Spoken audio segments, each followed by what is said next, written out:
I make the motion, we get rid of that hammer.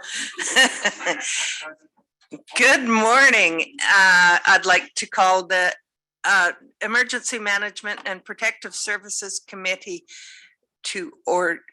The TNRD would like to acknowledge that we connect with many First Nations communities across our vast regional district. And today we are located on the Tk'emlúps Secwepemc territory, situated within the unceded ancestral lands of the Secwepemc Nation. The TNRD appreciates the partnership that we have with Tk'emlúps Secwepemc. I'm losing it. And respect the territory on the land on which we gather here today. No chair's announcements. Are there any additions or deletions to the agenda? Seeing none. The minutes of the last meeting. Move adoption. Second, all in favor? Opposed? Carried. Unfinished business. Seeing none, we move into reports. The summary of 2021 Emergency Operations Center activation for wildfire response. I believe this is Kevin. Thank you, Kevin.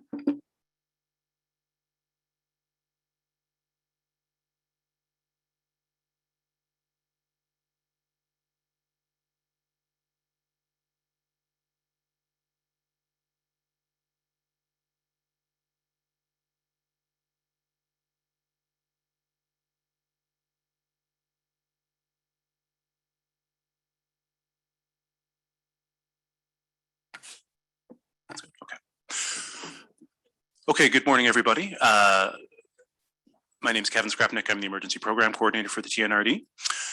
So the presentation deck I've got here is all information that was in the report and the agenda.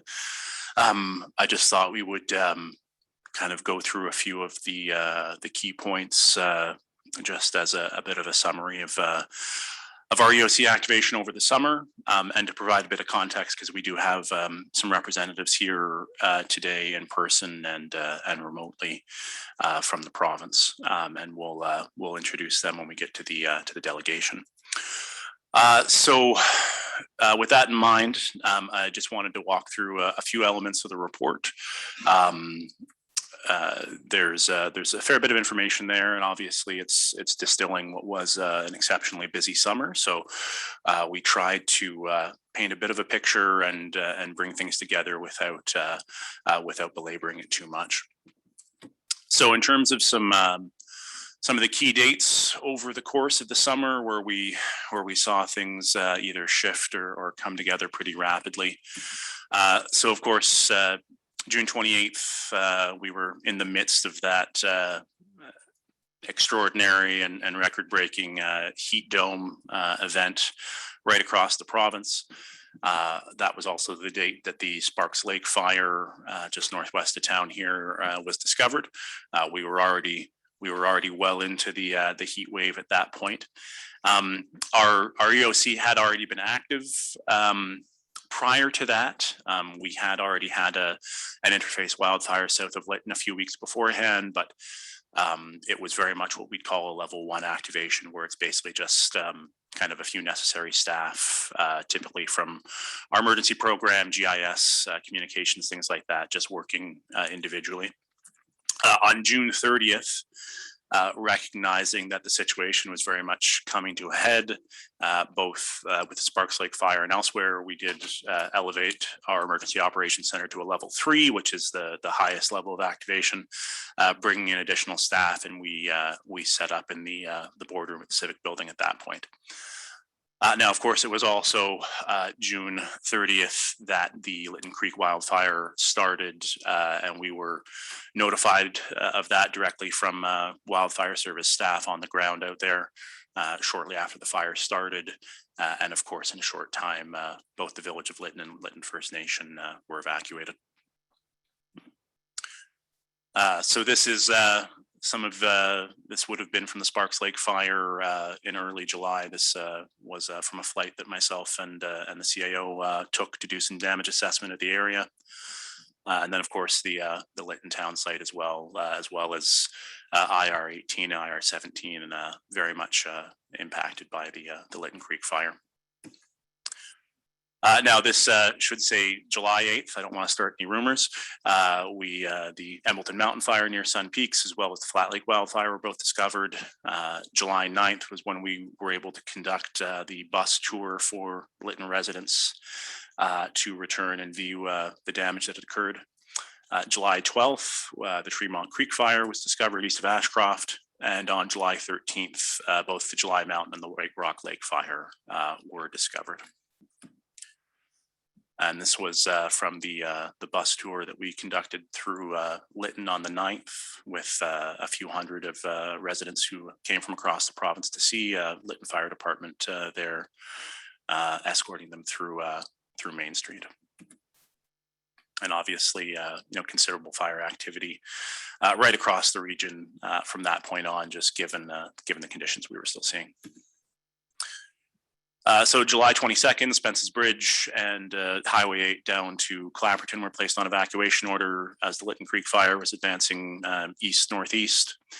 August 4th, the White Rock Lake fire reached Monty Lake in the Paxton Valley that evening. August 12th was the evacuation order for the entire community of Logan Lake. And then August 14th and 15th were considerably dynamic 48, 72 hours. A cold front came through the southern part of the province, and with that came just some incredibly intense winds, and that really caused some explosive fire growth on essentially every fire we were dealing with at the time. So the 15th was the day that Cherry Creek and some of the surrounding areas were evacuated, as well as Lower Nicola and the Lower Nicola Indian Band. And that evening, a pretty critical point, essentially every highway from the interior to the coast was cut off. Highway 3 was viable enough that it was used as an evacuation route for the folks from Lower Nick to go to Chilliwack, but it was definitely touch and go. So just to illustrate just how hot some of these fires were burning, this is a bladder, rubber bladder that the wildfire service would have set up in front of a house to set up structural protection sprinklers, things like that. So this was literally full of water and still completely melted once the flame front hit it.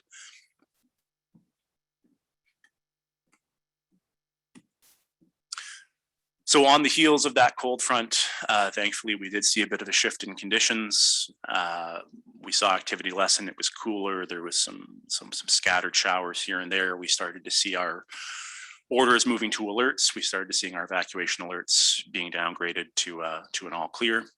And on September 10th, we, after 75 consecutive days, we brought it back down to a level 1. So we closed the physical EOC in the boardroom.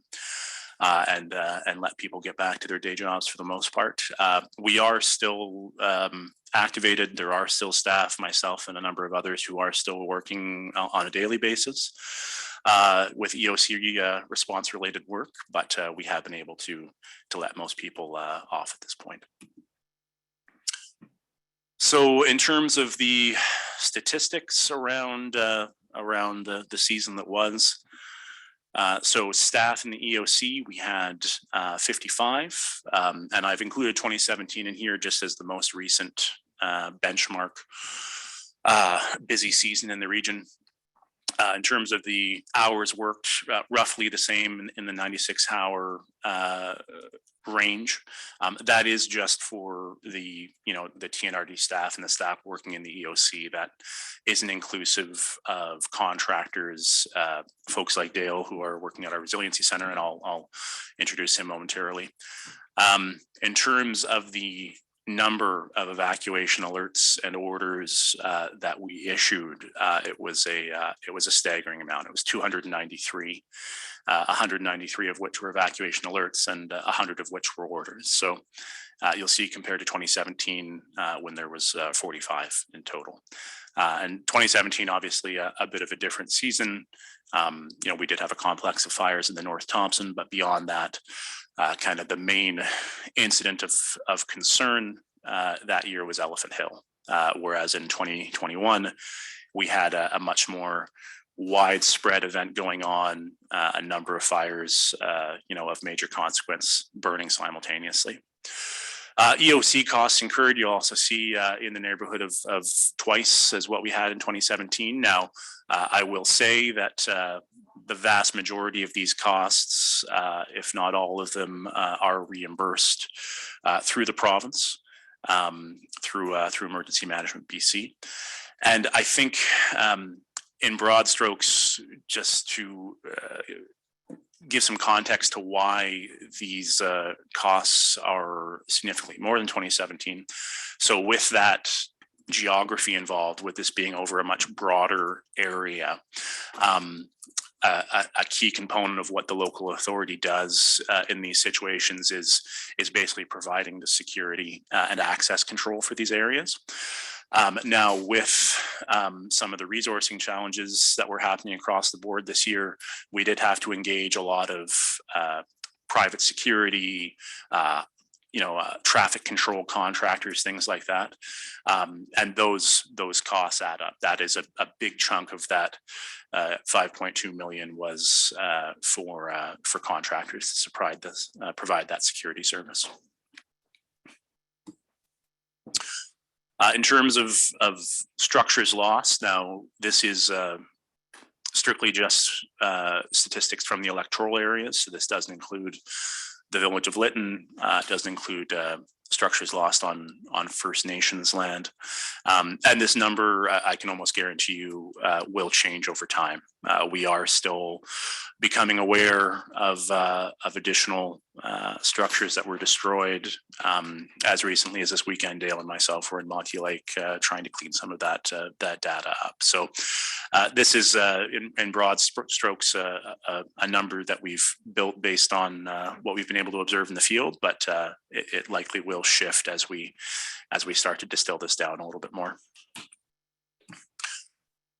So in terms of the supporting agencies involved, so obviously a significant aspect of emergency management in this province is coming through the government of BC. So the BC Wildfire Service, who we're going to have some representatives from meeting us later this morning, Emergency Management BC, and we have Andrew Morrison here, who's the Senior Regional Manager for EMBC in the room with us today.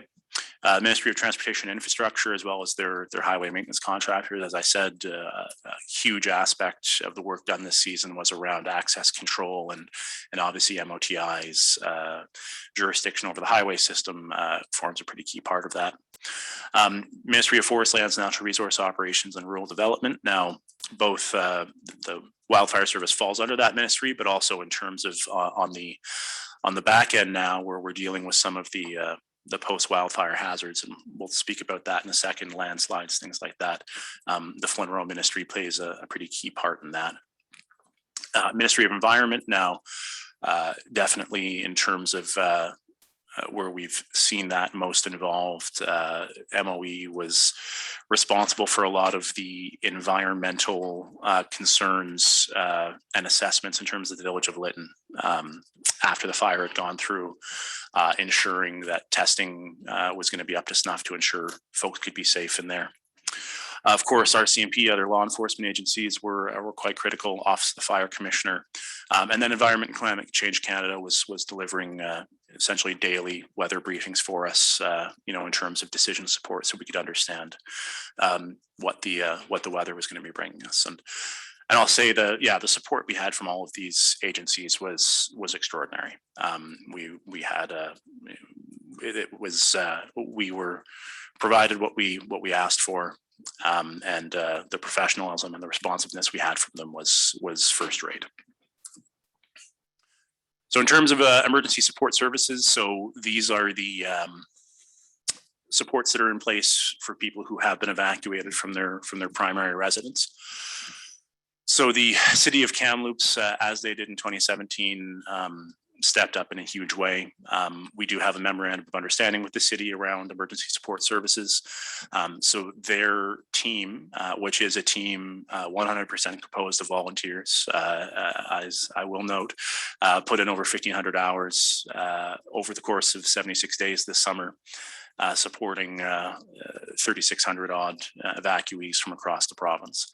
And again, I will emphasize just how much we rely on the contribution and the goodwill of those volunteers is such a critical component. In terms of ESS, search and rescue, a whole gamut of emergency response relies on those volunteers. We did also have our TNRD ESS teams, which are based out of 5 of our member municipalities. Most of them, if not all, were activated to assist either with reception centers in their communities or in sending staff to Kamloops to assist there. And then present at the reception center here over at Mac Island, we did also have St. John's Ambulance, Disaster Psychosocial Services, and a whole litany of other agencies who were assisting there. It does become a bit of a focal point of the evacuation because that is where folks go to register for those services. So it involves a pretty broad group to support those people. So I'd mentioned the post-wildfire hazards. So in areas, just given how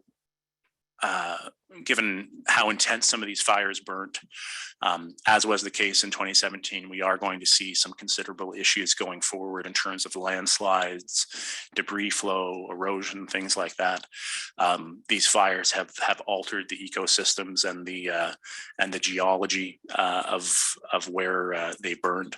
So we've already seen that, obviously, with the Highway 1 corridor between Spence's Bridge and Linton in terms of landslides. And given that was already some pretty spectacular terrain in that region, you can imagine now with how intensely those fires have burned, the water courses, the strength of the root systems of those trees is going to be a huge issue going forward.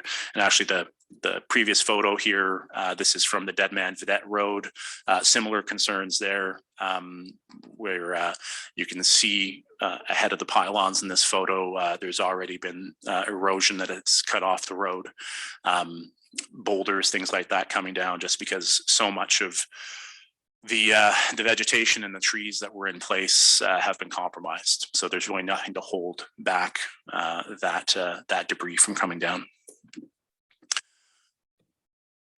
Now, in terms of resiliency and recovery, so as I mentioned, we do have Dale Cronbush here, who's our resiliency and recovery manager. And I think maybe at the end of the presentation, if we have any questions, Dale can endeavor to answer them. So we do still have, well over 100 families that are without a home right now. So that is for the most part, people who have found some temporary lodging, but many of those are in commercial accommodations, hotels, things like that. We have our resiliency center set up at North Hills Mall in Kamloops here, and they're supporting everyone affected, not just TNRD residents, but from the village of Linton and from Linton First Nation as well. And then the province has extended this emergency support services coverage until November 30th. So we are still active. We do still have people renewing those supports on a weekly basis. That is in terms of accommodation, but also incidentals, cold weather clothing, food, things like that. What that's going to look like beyond November 30th is still up in the air at the moment, and the province is working pretty diligently on that in terms of what that's going to look like going forward. So lessons learned, and obviously, we are still in many ways in the midst of this event, but suffice to say, we are going to be doing a after action report debrief in the coming weeks here. We were waiting on a bit of guidance in terms of what level of support we were going to have from the province on that. So we do have that in place now. So we're going to be looking to bring the EOC staff together again. Basically talked about what worked, what didn't, what do we need to rectify between now and the next season to make sure that we can do this better going forward. After that, we're certainly going to be sitting down to talk with other governments, First Nations, municipalities, the province, external agencies, again, to talk about those same things. What can we do differently next time? What worked? As I've alluded to, the support from the province that we had was exceptional, but I think there's always going to be room for improvements there in terms of streamlining some of the processes and procedures. And I think after we've had our debrief, we'll have that enunciated a little bit more clearly around what we think needs to be worked on going forward. And an area where I think there was an improvement, but definitely needs, an ongoing effort, is how we coordinate with the Indigenous communities and First Nations that kind of fall within our boundaries. A lot of these fires, obviously, the fire could care less what artificial boundaries we've put on a map, and I think fair to say we had a good working relationship with First Nations. We were able to coordinate as best as possible, given that oftentimes, when we were implementing or taking off evacuation alerts and orders, it was impacting both jurisdictions at the same time. So in terms of trying to be as consistent as possible, but I think, as is the case for governments throughout this country, there's still work that we need to do to improve upon that. And then one piece, and I don't mean it to be take anything lightly, but if there is a silver lining, when we were meeting at this time last year, flooding was certainly the topic du jour, and this is the staff gauge that we had installed at Stump Lake last year. So to put it in perspective, this is a meter-long water level gauge. So July 15th, 2020, you'll see the lake was almost above the top of the gauge. And then a month ago, September 21st, it's not even showing a reading anymore. So that illustrates just how much things have changed over the last year, and obviously that exceptional dryness we had over the course of the summer as well. Okay, thank you. I'm happy to take any questions. Sure, yeah. So I think maybe if there's any questions from that report for myself or for Dale, we'll do that now, and then we'll move over to the folks that we have online from the province. I have a question for you. This board wrestled with whether or not to ask the province to declare a provincial state of emergency. In your opinion, when it finally happened, did it make a difference? I think in terms of the way our EOC was functioning, I don't think it made a huge difference. I've heard anecdotally that once there was the declaration of that state of emergency, it did free up some more resources internally for the province. Folks who weren't approved to basically come over and help with the situation were kind of given that approval after the state of local emergency. But in terms of the support we were getting, as a local government, we had already declared our own local state of emergency, and the support we were getting from the central PREOC here, I don't think there was a huge change to it. I think there's a lot of the legislation that governs emergency management in this province, the Emergency Program Act, is quite out of date, and the province has been working to update it. And obviously that's been hindered with COVID-19 and lots of other factors. And I think an element of that is going to be, what is that provincial state of emergency? What does it unlock? What does it not unlock? And kind of what's its best utilization going forward? Director Brown. I'd like to respond to that as well, if I can. What a local state of emergency did for our residents was assure them that they had somebody having their back. It may not have provided the services that they thought they didn't have, but that gave them a sense of relief. It also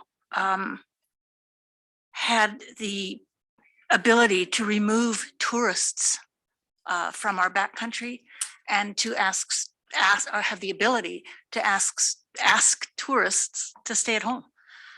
When we were looking for hotel rooms, they were filled with tourists. And we had a nightmare trying to remove them. So it maybe didn't have anything to do with the boots on the ground, but in terms of community mindset, it had a tremendous, great value to them. Thank you. Lessons learned. Director Larry. Thank you. Just a question on the updating of the emergency, provincial emergency response plan. The only UBCM live session I went to was my first year on the board.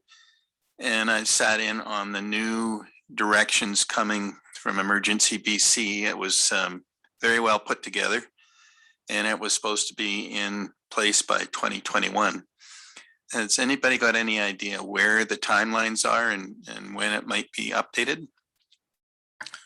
Sir, Andrew, do you want to do that, or I can give a Cole's note? Yeah, so maybe I'll let Andrew Morrison here just respond to that from EMBC. Thank you. Good morning, everybody. Andrew Morrison, Senior Regional Manager for Emergency Management BC. I look after the Central and Southeast regions. So in response to your question, the new proposed timeline for the Emergency Management Act revision is actually now the fall of 2022. And I know that the UBCM, sorry if I get this wrong, but Flood and Wildfire Committee is actively engaged or will be actively engaged in looking at latest drafts and providing input that way. One of the main aspects that changed and showed a need for update was the flooding in Grand Forks. So obviously the fires of 2021 will probably impact the new direction just as much as the flooding did in 2018. So that I guess they will incorporate all of the new information that they've gathered from our previous fire season to make sure it gets put into the new plan. Yeah, much like the TNRD, we haven't had the opportunity to have our full after action, look at what worked, what didn't, where the areas of improvements are. So, but I am sure that once we get there, that information will be included. Thank you very much. Director Stamer. Thank you, Chair. First off, thanks very much for all the hard work, Kevin. I know you guys were early in the season and it was a long season, so thanks very much for that work. Question on the evacuation procedures. Would it have helped if we would have had more boots on the ground, and we're using the Canadian Armed Forces as an example, to try to help with some of these areas where we were having difficulty getting some of our people not only out of the area, but making sure that those areas were, off limits? I agree with Director Brown, is that, once we were in that state of emergency, we had that opportunity to make sure that people that shouldn't be there weren't there. But is there a way going forward next year where we can get ahead of some of this stuff? I know the RCMP was taxed on what they were able to do. And, we've had this conversation before that if we're asking residents to evacuate their properties, and we're going to be able to instill a level of confidence to them that, yes, we're going to do everything we possibly can to save your structures, but if we can't, at least we're going to be able to make sure that no one's going to loot your property. So what did you find on that? Yeah, Director Stamer, it was definitely that was definitely a challenge, and as you said, there was definitely a tax on RCMP resources, and we were having to reach out as far as the prairies in terms of securing private security companies to assist in that, and I think a challenge there is it varies from community to community, but a lot of these rural areas, we can throw as much security at it as we can, and it's still going to be porous. The people there are going to know how to get in and out. If they want to get in, they will. I think that was an area though where we were in need of more support in terms of that field side of it, in terms of securing on the back end. And obviously there was reluctance this year in some situations for people to evacuate. And quite frankly, when there's already, potentially issues around level of confidence and things like that, if they are then hearing that people are able to get into these evacuation areas, all of a sudden that's going to add an additional layer of concern if people are worried that their properties are going to be compromised, things like that. So it is definitely an issue.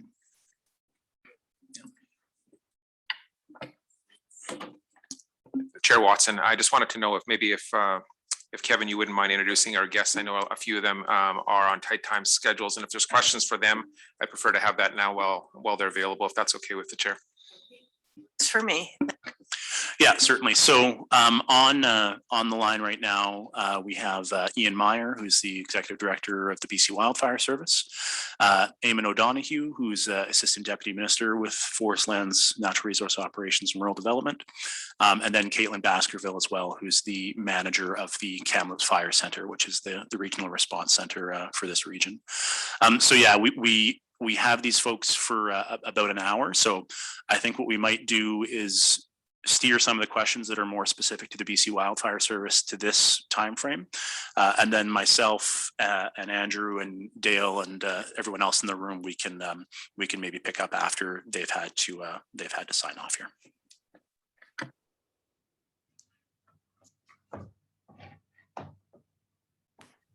Welcome to our guests. It's great to be here. Thanks, everyone. So should I just go ahead and maybe introduce ourselves a little more, and then I'll open it up to questions? That would work. Okay. So yeah, Eamon O'Donoghue, as you said, Associate Deputy Minister for Munro. It's actually my first year having responsibility for wildfire in the province. So I am mostly on a very steep learning curve, and the experts we have on the call are Ian and Caitlin for sure. So I'll certainly leave all the certainly heavy duty complex questions around wildfire to those experts. But it was a summer when I got this position. Rick Manring, who you may know, who was the associate, said to me, you're going to have responsibility for wildfire this summer, Eamon. And I live up in Smithers, and it was April, and it was raining and wet, and a long wet winter. And I thought, well, this should be pretty easy. It's going to be a wet summer. And obviously it didn't turn out to be that way, but it was an intense learning experience for me. And I got to say, I thought I knew what wildfire did, but I really have got an initial baptism into really learning the complexity of what the work they do, the work that we do, and really appreciate the connections and all the agencies, including yourselves, who are involved in working together to try to make things happen. Certainly this summer was, was unprecedented in terms of the kind of interface fires that there were, the number of interface fires that there were, and the challenge that created us. The one thing that certainly became evident to me in working with Ian is how wildfire has changed over the last decade. The nature of it, the way we operate, the way we do the structure. And I guess what I'd be most proud about the agency is the way it's been able to adapt and pivot over the years to the changes that have happened. And, this summer being in the midst, I saw that sort of learning aspect of the agency and trying to pivot this summer to really change the way we do business as we see wildfire change in the landscape. I heard some part of the earlier discussion that Kevin was describing there earlier, some of the structural protection and how we've changed on that, the things that wildfire is experimenting with on mass water, to really sort of make sure that we're keeping our performance and our response and our prevention really in tune with the way the landscape is changing for us. So I won't speak much longer than that, and maybe I only have another 15 minutes or so here, but Ian and Caitlin will be here for the duration.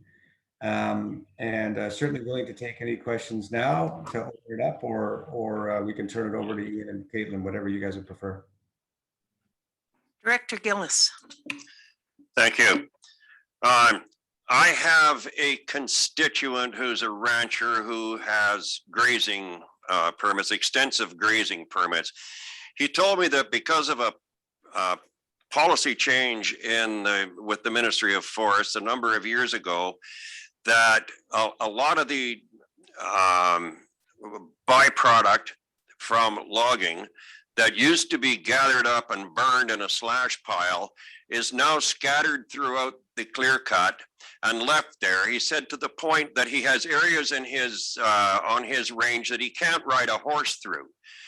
He said once the fire gets into that, it takes off through it. It just welcomes all that trash on the ground. It takes off through it. By the time it gets to the standing timber, it's built up a head of steam that nobody's going to stop. And I'm wondering if there's any move contemplated to revisit that question and get that material picked up off the ground, because obviously it's causing a great problem. Yeah, it's absolutely correct. That rancher is concerned. That is happening. I can talk about why it's happening, but I also just say right off the top, and we are changing, significantly changing. And, that was a result of the 2017 and 18 wildfires. We already started to make the shift. This year just proved it even more. We need to make the shift faster. So I'll just say that why did that happen? Why are we leaving more debris on the landscape? Part of it is not seeing all the consequences of legislation and policy and how it's drafted and how it actually ends up in the land base. So now after 10 years of implementing the Forest and Range Practices Act, we started to see that problem. We started to change our waste residue policy. That changed just a year ago. So we'll start to see changes in that being reduced on the landscape now as we move forward. We also we're in this transition period where, because we have a declining timber supply on the land base, we're obviously trying to innovate and promote all those secondary uses of fiber on the landscape. So bioenergy, other industries that can utilize that leftover waste on the landscape. So oftentimes we're trying not to burn that because there's an economic benefit and jobs created out of utilizing that fiber. And there's a tension there. There's a real balance there between, okay, how much do we allow some of those waste piles to sit and exist on the land base so that those secondary ministries or industries can pick them up and utilize them. But there's a tension there with, well, what kind of wildfire risk does that create? And so we're working through those issues right now. We're also, and I'm sure as Ian or Caitlin will attest to, is we're also very much going to be, you could say, going back to what we used to do in some degree, but trying to get a lot more fire on the land base, a lot more prescribed fire on the land base to reduce that waste and slash, and looking at, increasing the penalties to industries that leave more waste behind on blocks when they shouldn't be. So lots of activity on that, a very prominent concern of ours, and the change has been in place, I would say, for the last 2 to 3 years, maybe even more. And we're just even pushing harder on to make that change to reduce that risk on the land base. I don't know, Ian, if you, or Caitlin, if you wanted to add to that. Yeah, for sure, Eamon. Yeah, so the logging practices are one thing. Our relationship with the forest industry, many of you probably remember through the 80s and 90s, we did a lot of broadcast burning, as Eamon alluded to. We shifted the practice to piles.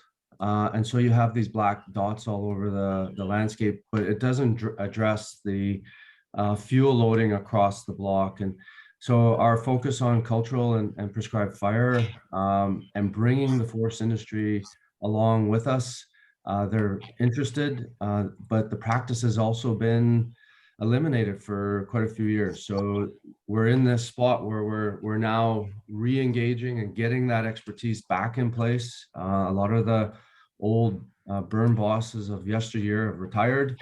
So there is a transition there, but we do see the need for it. Even if we can get every stick of wood off of the block and get $1 and create a job with it, which is what our first goal is, we in a lot of cases need to do a low intensity burn to really bring down the risk.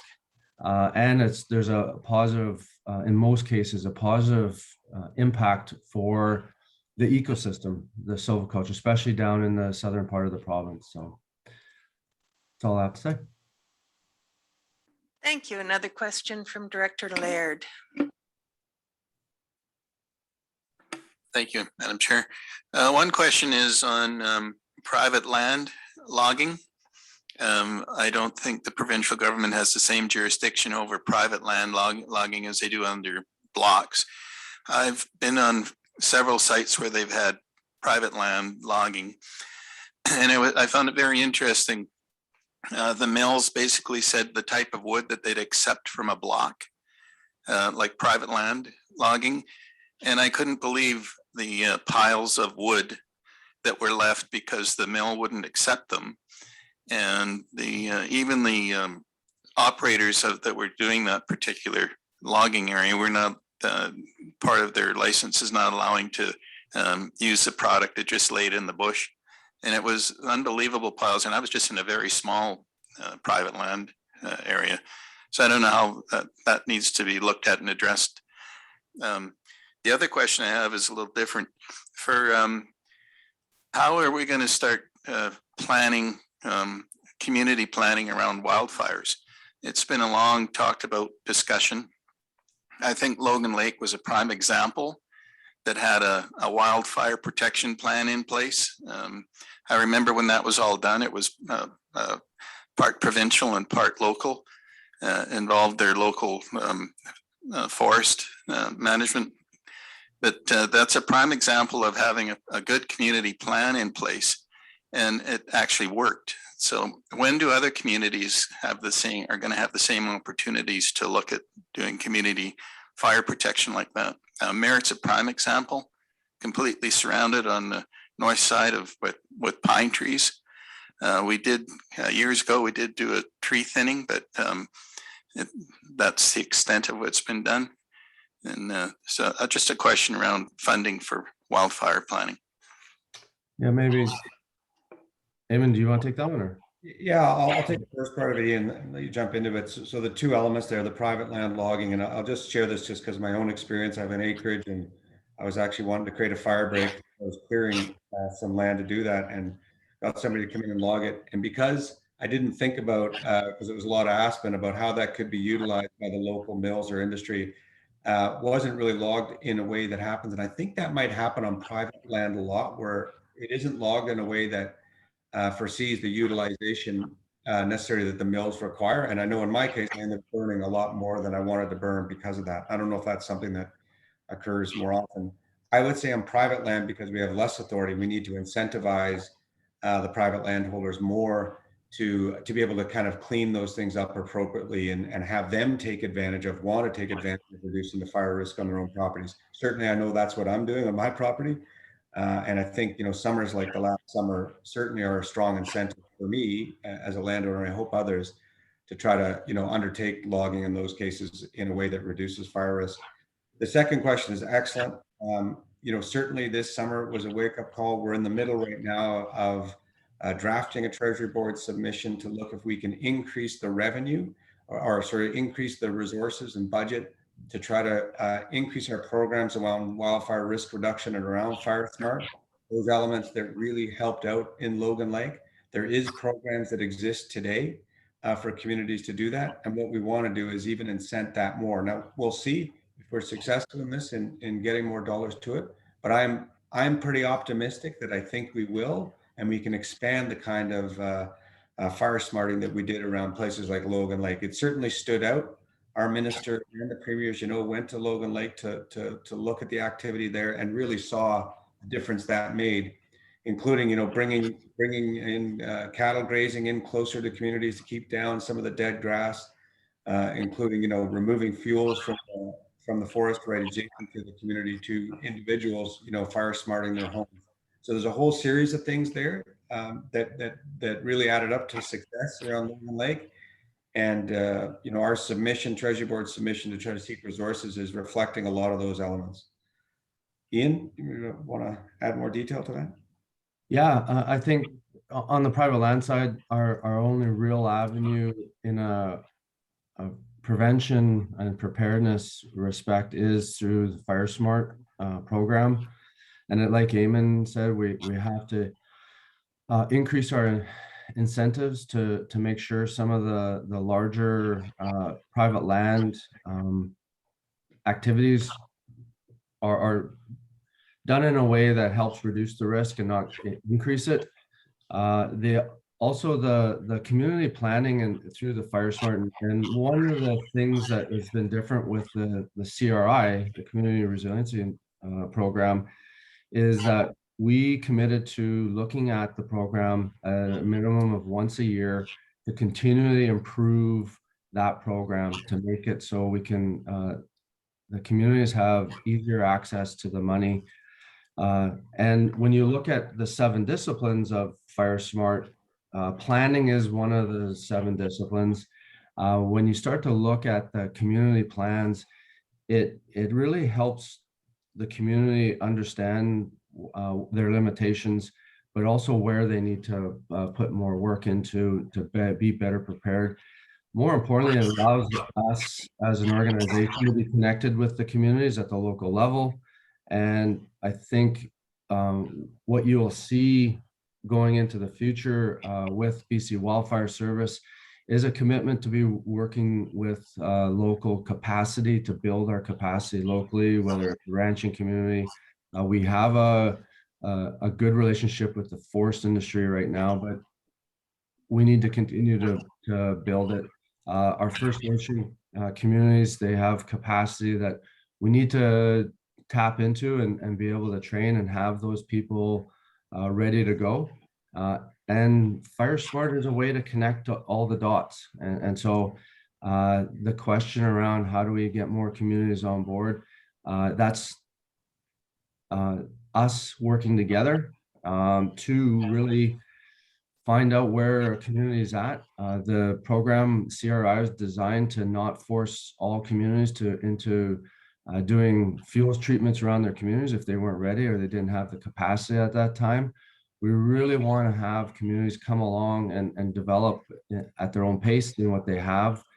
So it really is about, let's sit down and figure out a way forward.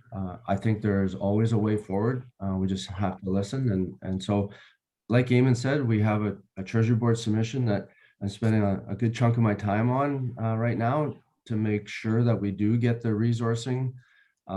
That's not just resourcing internal to BC Wildfire Service. I want to be clear, like that's so we can add more into the Fire Smart programs, do more work on Crown land to reduce the risk, and working with the forest industry. We're having more sustainable funding so we can work with the communities a lot closer into the future.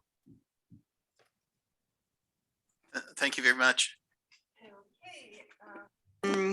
Director Stamer, then O'Reilly, and then Brown. Thank you, Chair. Yeah, I've got a bunch of questions, but I'll limit it as much as I can. First off, I agree with Director Gillis, but the risk isn't in whether we've got a little bit of extra coarse woody debris on the ground or access, whether even if you stump the block, you're going to have trouble getting horses through that. And it's not private landowners with whether they utilize the fiber now or later, or if they've got the odd junk pile. I mean, if we're going to be talking about a bunch of stuff and we're talking about building capacity and sometime in the future, why aren't we, looking at what we used to do in the past when we're building up these machine and fire resource registries like we had in the past? I mean, I just went online and looked at the wildfire service, and they're saying that 94% of the fires are put out by 10 o'clock the next morning on a rank 1 to 4. Now, does anybody in this room actually believe that? Is someone going to tell me that that's true?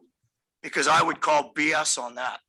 Because we should be looking at trying to build up these capacities that we did in the past. And if there's issues like insurance, we figure out the insurance. If it's issues about training, we should be figuring out the training requirements. If it's protocols, we get those protocols in place. How many fires, to the wildfire service, how many fires didn't get actioned on last year within 24 to 48 hours because people were told not to action those fires? And remember what we learned back in 2003, a small fire becomes a large fire. How much effort are we going to be putting into that fact, or is just allowing them to be project fires? So my question is to the wildfire service, what are you doing now, this before the next season, to be able to improve those machine registries, get more people on the ground that are able to respond to those fires, whether it's ranchers, whether it's homeowners that have the capacity, so we can do something and not say we don't have the resources, somebody else is going to have to do it. You want to take over? Yeah. so we are we are expanding we're working with the BC Cattlemen's Association right now to establish training. We meet with the forest industry every spring to go over how we were going to work together each summer and do cross training. We're going to add the cattlemen, the ranching community into that training. We're working with the First Nation communities locally to find the same opportunities. Community forests, we have a good relationship with community forests and finding out what contractors they have. So yes, we are doing that. And I think we came a long way from 17 and 18 in the relationship with the forest industry. This year, they're actioning fires for us and as part of the team without any of our staff available. They had access in, and we just need to, we are opening up the avenues and figuring out the training. We're doing exactly what you're asking. And we'll see how far we get with that this year. Like I said, we are leaning on the associations like the cattlemen's because they have the network, they know the people, and we'll develop the training and the logistics of it jointly. So it makes sense to everybody. So we are open to that, and we are actively working on that as we speak.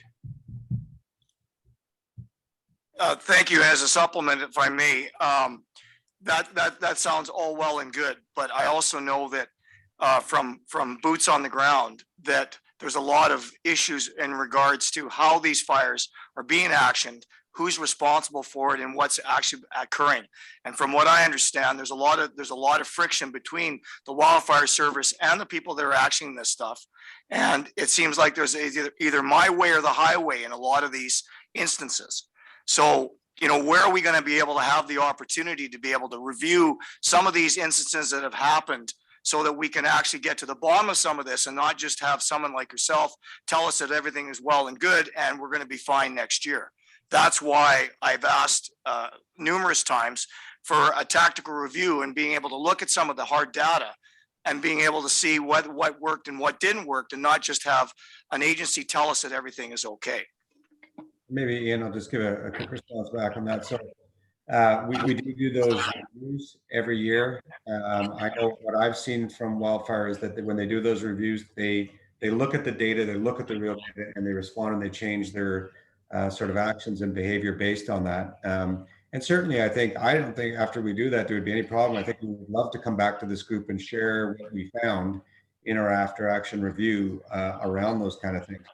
I think just the challenge on this, I've heard, and again, I don't have a deep level of experience in this, and certainly Ian and Caitlin can expand on it, but the challenge I've heard around this is that, and I live rurally, I live around ranches, I have machinery, I drive machinery, my next door neighbors do.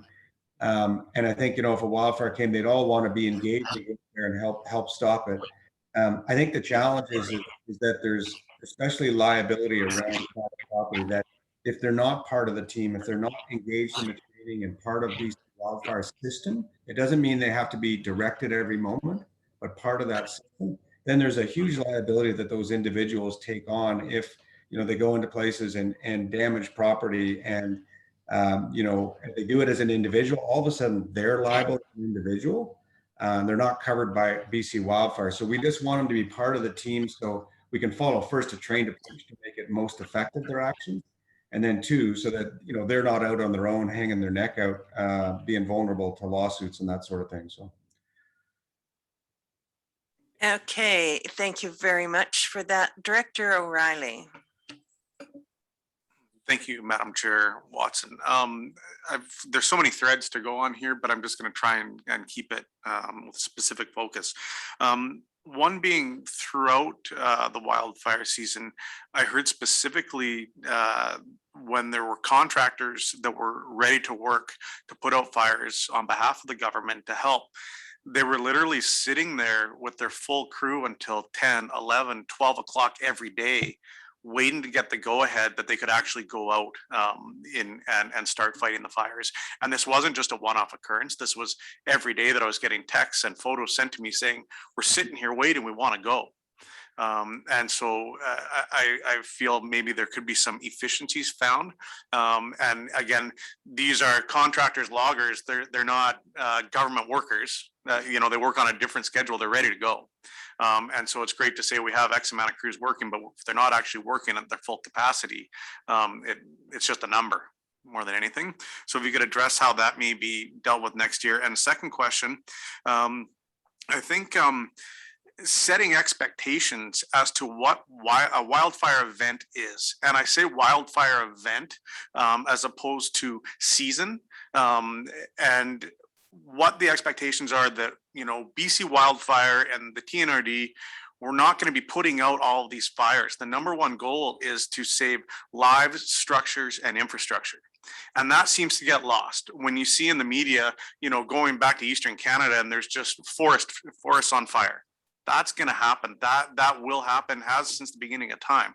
But it's the expectations, and that it's still a safe province to come to at most times of the year, unless there is an absolute you know, warning like we had this year to stay away. But we really need to set the expectation as to what the role is of BC Wildfire, that we're not going to put out, or you're not going to put out every fire. Thank you. Yeah, I think that the expectation comment is very valid. We're not going to be able to put out every single fire every single season. There will be large fires in the future. What we're trying to do is mitigate impacts. We will put out as many as we can, but if the one breaks free, how do we keep the people of British Columbia safe? And so you're right. We have to have strong. We have to shift how we articulate the expectations with everybody. I wanted to go back to a comment about the question before around, and it comes down to relationships.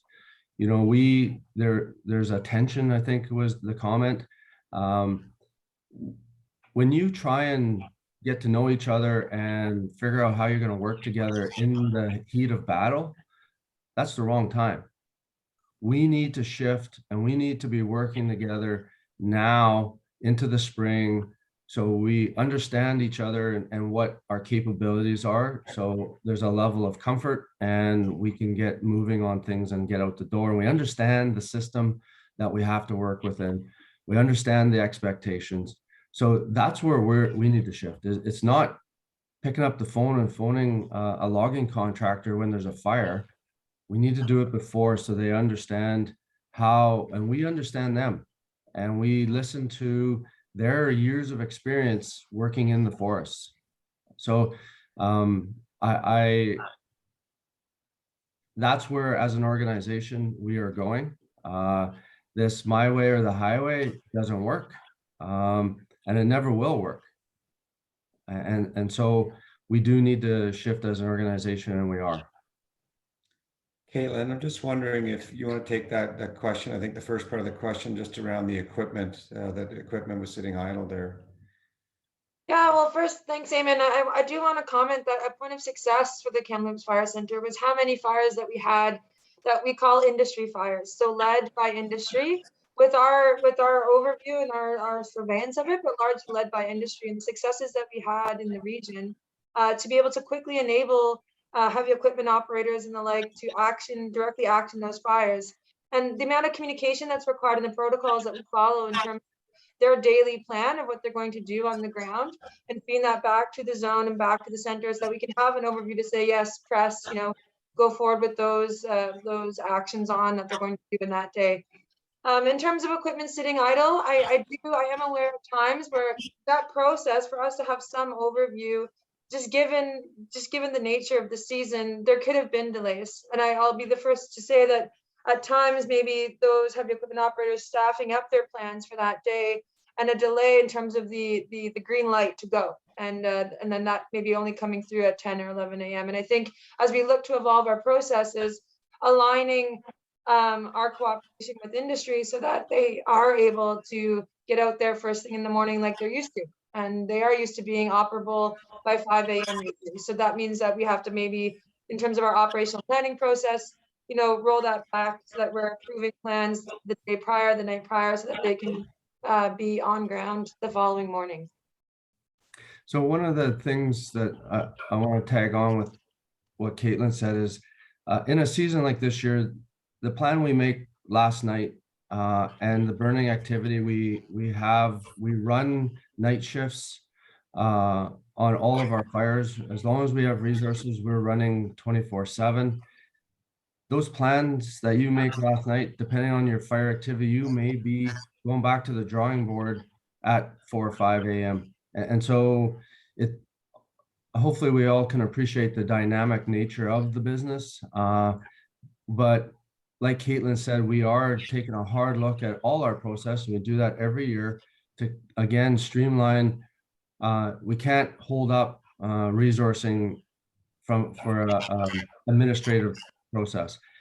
But what we have to do is hold up the resourcing if it's a safety concern. And if we're going to end up, there were circumstances this year where we put, I believe, too much risk on the individuals going out there because we didn't have that solid plan before we launched the resources. And those close calls are close calls now.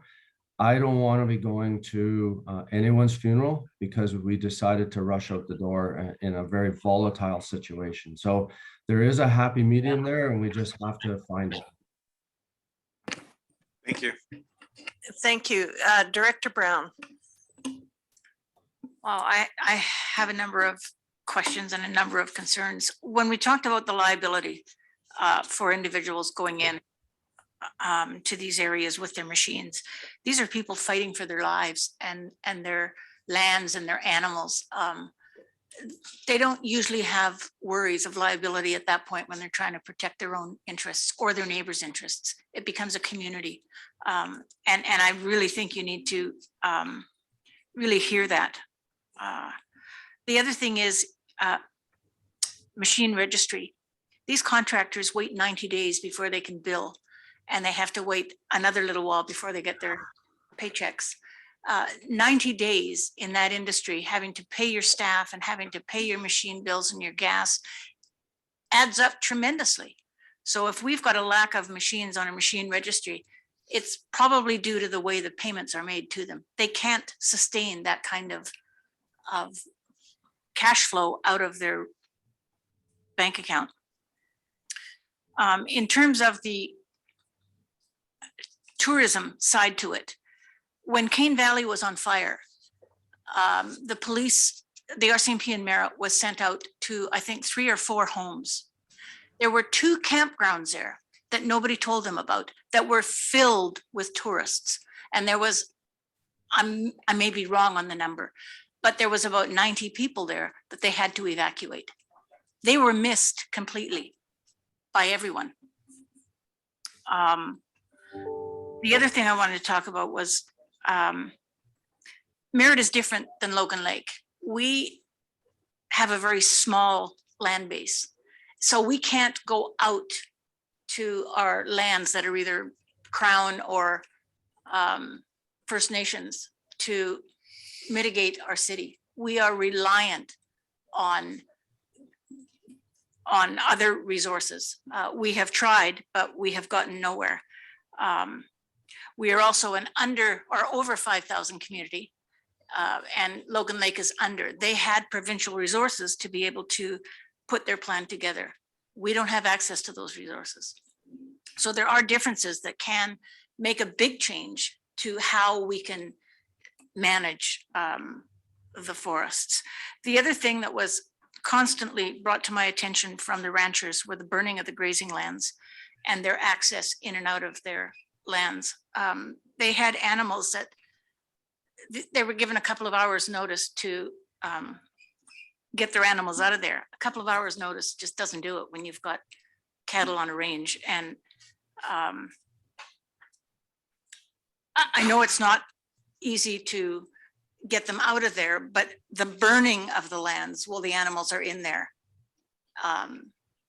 is pretty hard on not only the farmers, but the after effects as well to the food chain. That's all I have right now. Thanks.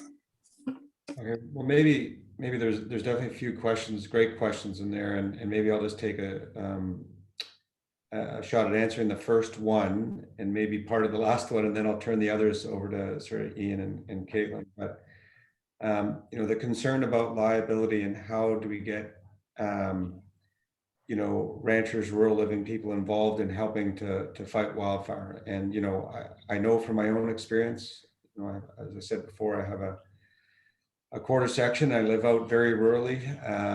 I'm surrounded by ranchers who, as I said, a lot of them are loggers and they're part-time, and a lot of them are quite capable people about, you know, being able to fight fires. And Ian and I have talked about this long before I was part of wildfire about that challenge, right? And it's a real challenge because we want to empower people to be able to go do that, because obviously it's best for everybody if we can get that fire out sooner than later and utilize all the resources and the willingness that is out there. You know, that liability doesn't come from a wildfire law or a wildfire regulation. That's just people out there, and after the fire is out, and if their property is damaged, and it was damaged for a reason that they didn't feel was fair, you know, people will sometimes, they'll look for that compensation. And the hard part is if those ranchers and rural living people who want to fight the fire and want to help out aren't part of a system where we can cover that liability for them, then they get exposed to that liability. So we're doing everything we can right now to simplify the system to make sure that they can be part of the team to help respond. And every year we're making tweaks to try to help make it better. And it is improving significantly. I know I was involved directly in some of the fires around in the north in 2018. And you know, this was a very intense issue. And we've worked with those communities and those people to really improve systems and their involvement in the process. But it's a tough issue. Finally, the one just on burning grazing lands, your last part of your question, I know that was a really tough issue. Ian talked to me quite a bit about that this summer, that was a very hard and issue. But I think, as Ian said earlier, you know, this summer was incredibly dynamic on the land base, things changing by the hour in a very significant way that was putting people's lives and properties at risk. And so there was cases where we just have to use that tool in the toolbox to be able to burn off land to slow those fires down or to direct those fires. And it's a critical tool in the toolbox. And sometimes, given the pace and the change, and I know you acknowledged that earlier, the difficulty of this is sometimes those decisions are very fast and it puts the ranchers in a very hard place. And we know that. You know, we try to do everything we can to give as much advance notice as we can. It's just not always possible in a summer like we had this summer.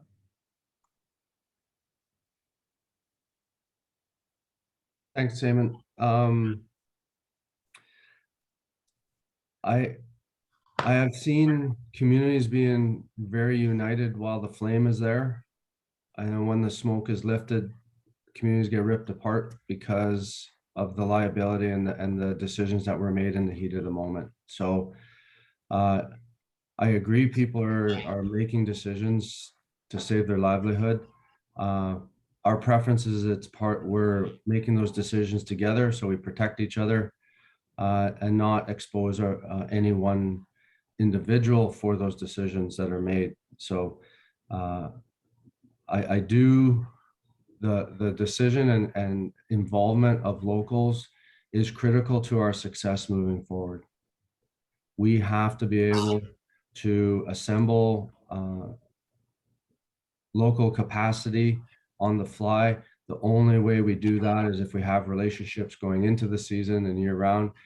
As we're seeing, there's other natural hazards that are starting to really increase and intensify. So fires are one element, but we as a province need to be connected and tied and be aware of how we're prepared, can be prepared for more than just wildfire. The one area of success that we did see, and we are expanding, is ranching liaisons. So the connection, the liaison program, so we connect into the communities. And when I say community, that may be 3 ranching families, or that may be a regional district. Like we need to expand our definition of community and think bigger. The ranching liaison through the Cattlemen's Association was a big help, both to ranchers, but also our organization, for really understanding nuances that I think we together we can start to learn to really work closer together. And then some of the prescribed burning, if we do some of these range burns and work on this together, we address the risk, and maybe we can also at the same time make those grazing lands more productive. The contractor payment side, we have shifted how we pay our contractors. We, for the most part, go to immediate payment right away, and then follow up with we do the auditing and after, because we do respect the pressures these contractors are under for payroll and fuel and all the costs they're carrying. So we are very sensitive to that, and each year we refine our process to make sure we're being more and more responsive to the requirements and the needs of everybody that is supporting during the fire season. And that's happening right now as well. Again, trying to continue to improve.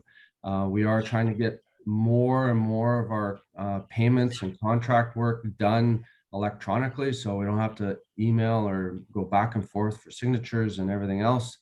If we can do it electronically, then we can actually get things processed much quicker. So, Caitlin? And if I may, Ian, I think that the tardiness in payment perhaps is a thing of the past, but I'm extremely proud of our corporate staff this season and how we've actually pulled resources, and still are, from across the province to be able to process payments in an extremely timely fashion.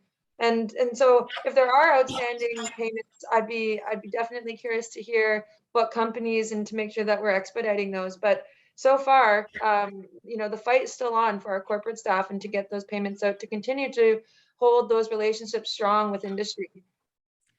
So just to tag on to that with Caitlin. So Kamloops was the center of the activity, and we're still processing, but our whole organization, we got people up in Smithers and Fort St. John processing invoices to support and get the payments out the door quicker. So the whole organization is still committed to making these processes keep going fast so people get paid.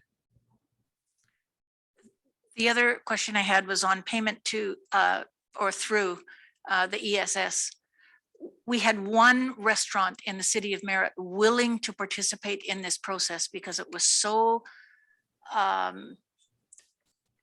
such a long, arduous task for them that they couldn't have the extra workload. And one restaurant only, from Linton, Logan Lake, Lower Nicola, and the Lower Nicola Indian Band. We had one restaurant trying to support them. So we need the payment system to be changed so that it makes it easier for restaurants to be able to submit, or even just a card or something, a Visa card, some kind of process that alleviates the restaurants having to do that work. So is that an ESS? Is Andrew still on? Yeah, I think you're right, Ian. I think that's for Andrew. If Andrew's not on, I will take that question and connect with Andrew. Yeah, no, Ian, I'm still here. Oh, okay, cool. Sure, Yeah. address it now, or okay, yeah. The ESS program is actually sort of going through some transformational change.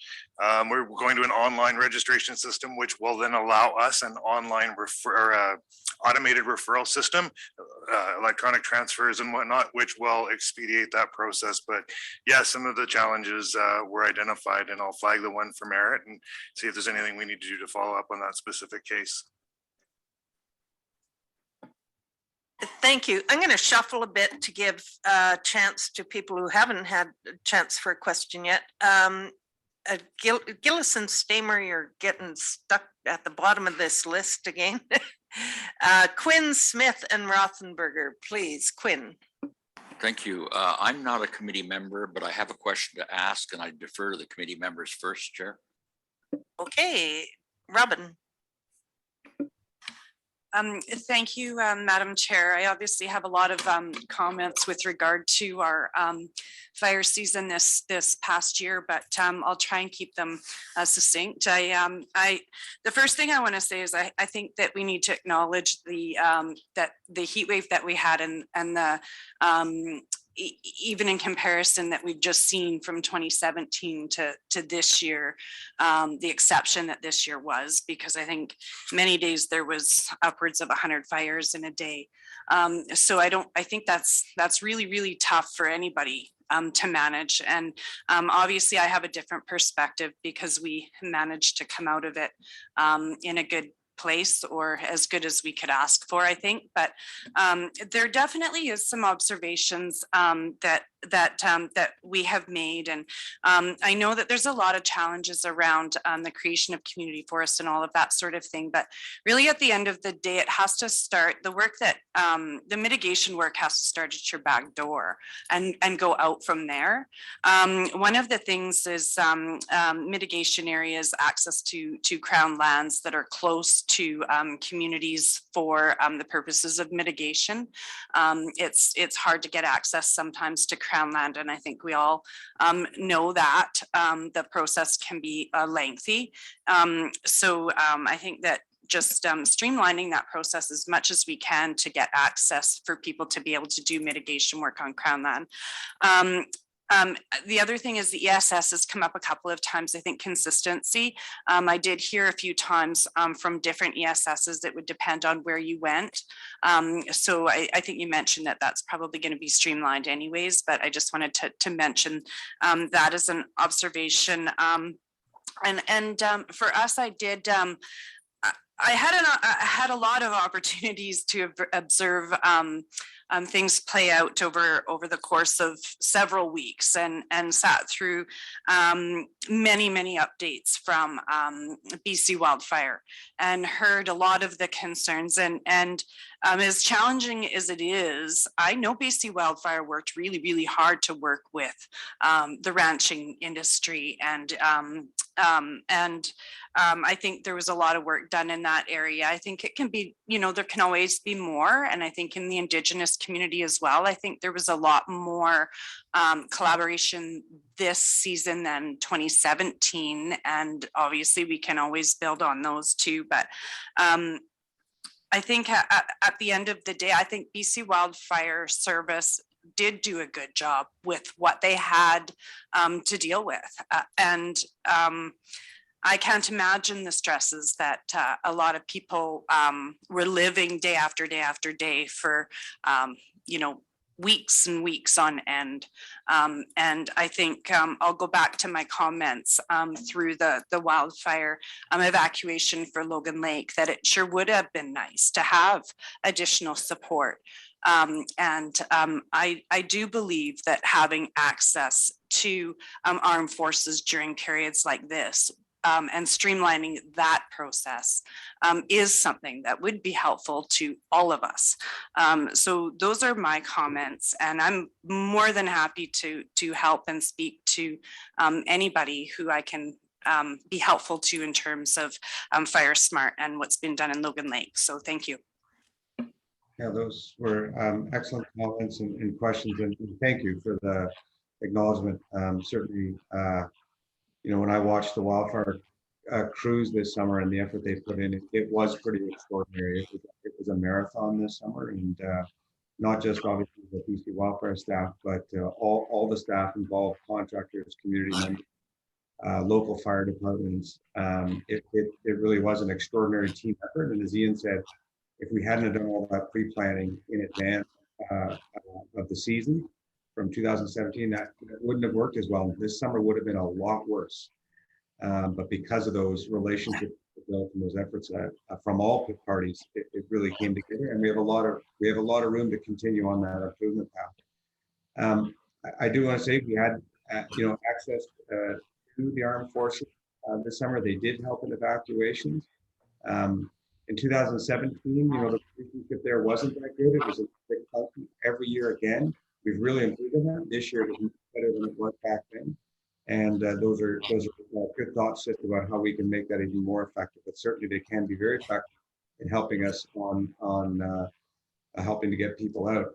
The question maybe I just had back on a clarification question. I just want to make sure I understand the process. You said the process to access Crown land to do mitigation is long and funky. Are you thinking about the wildfire risk reduction kind of work that we're doing in the application process? Is that what that question was? If I may, Madam Chair. Yeah, I think that at least from what I've experienced over the years, just getting access to Crown lands at times for mitigation work is a process. Obviously, they go into, we have a community forest that works through a lot of those issues, but there are a lot of communities out there that don't have a community forest to work through a lot of those issues. So getting access to Crown lands for mitigation work on community borders and in areas that are close to communities, I think is something that we should look at, in terms of, safety of people and structures. I think that's one of the things that we can do for those that don't have community forests that are doing that sort of work for them. Right, gotcha. And I do totally get that there is processes, application processes that outside of the community forests to do that work and that mitigation work. And it can be a bit lengthy, and sometimes maybe it puts people off of being a bit arduous. So it's a great comment, and maybe that's something we'll take back. And if Ian, we may already be doing this, but look at those processes and just be, again, more aware can we streamline. I can tell you, government, both BC Wildfire and the rest of Funro operations, there's obviously a much greater incentive to look at those processes and improve them and expand them. So we're doing more. And maybe I'll just take this opportunity to say, this is one of the challenges, and Nina and I have talked about this for years before I became directly involved in wildfires, that we do fundamentally, the real long-term battle on wildfire is not the response that happens each year, which is obviously a hugely important part of it, but it's the ongoing year-to-year work that we're doing to change the way we manage the forest so we can move away from these really volatile fires. That's going to take us a long time, but we are starting now to do practices around the province to start slowly to change the nature of the forest so it's a bit more resilient to wildfire, to have a more patchy landscape, to have burn on, prescribed burn on the landscape combined with that. So we don't have as much fuel loading, so we don't get these big contiguous, really volatile fires. And that is going to be a very long process to sort of change the land base, but we are rolling up our sleeves in that now. We have a couple of pilots around the province where we're trying different things, but it is fundamentally a pretty significant shift in the way we manage the land base. But I'll turn it over to Ian again for the more detailed response, and he may correct a couple of things that I said. I'm not sure. No, that's great, Eamon. It's this sort of feedback, and we can go back and really take a look at our process with a different lens, a different perspective. And again, if you have comments or suggestions to how to shift our CRI program or anything to do in the prevention and mitigation world, please submit it to myself, and I can get it into to the prevention program so we can adjust the process. We want to continuously learn. We know the process doesn't work for everyone, but we know we're not going to be able to fine tune it to a point where everybody, it works for everybody in every situation. But we can always be looking and always be trying to learn and shift things. So the process is never locked down, where we want to make sure we can be nimble enough to address the changing needs. You talked about the heat dome. So the climate change that is happening, the Climate Action Secretariat has, they've done a risk assessment. I believe it was in 2019. And they predicted in 2050, and they assessed what the biggest risks to the province are, and wildfire is the biggest one. This year we had the top three kind of aligned. So there was a heat dome, and drought, and then wildfire. So we are, again, we are looking ahead. Like Eamon said, we're working with Treasury Board. So how do we position ourselves for the future? That's expansion of our program and our resources, but also our capacity with and connection to the communities. We're not connected to the communities, we're not going to be successful. We've also really did an outreach, and we have a strong relationship with California, Oregon, and Washington, and we built that over the last 2 years to the point where now we're sharing a lot of how to do things and research. And so actually in the next week or so, I have a call, and we have meetings set up with California again to learn from each other. They're a few years ahead of us in impacts. So the more we can learn from other jurisdictions, as well as the people within the province, the better we will be as an organization.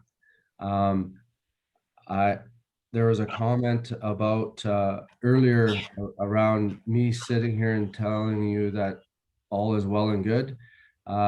That's not the case. I don't believe that for a second. I also believe that we can always be better. I do believe in pushing both myself and the organization to be better each year and every day. So I don't believe it's all well and good, and we will be better, and we'll continue to learn.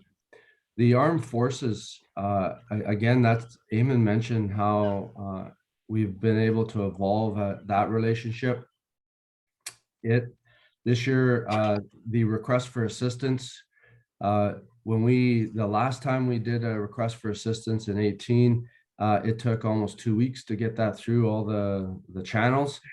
We had this done in 2 days, and we continue to work with the armed forces to expand our relationship in the off season.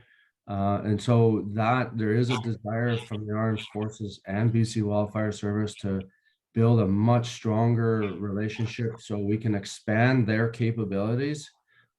This time around, I believe there's capacity and capability that we're not leveraging when they come into our theater. So we also have a good and building a great relationship with the Coast Guard. We worked with them very closely on the Big Bar landslide.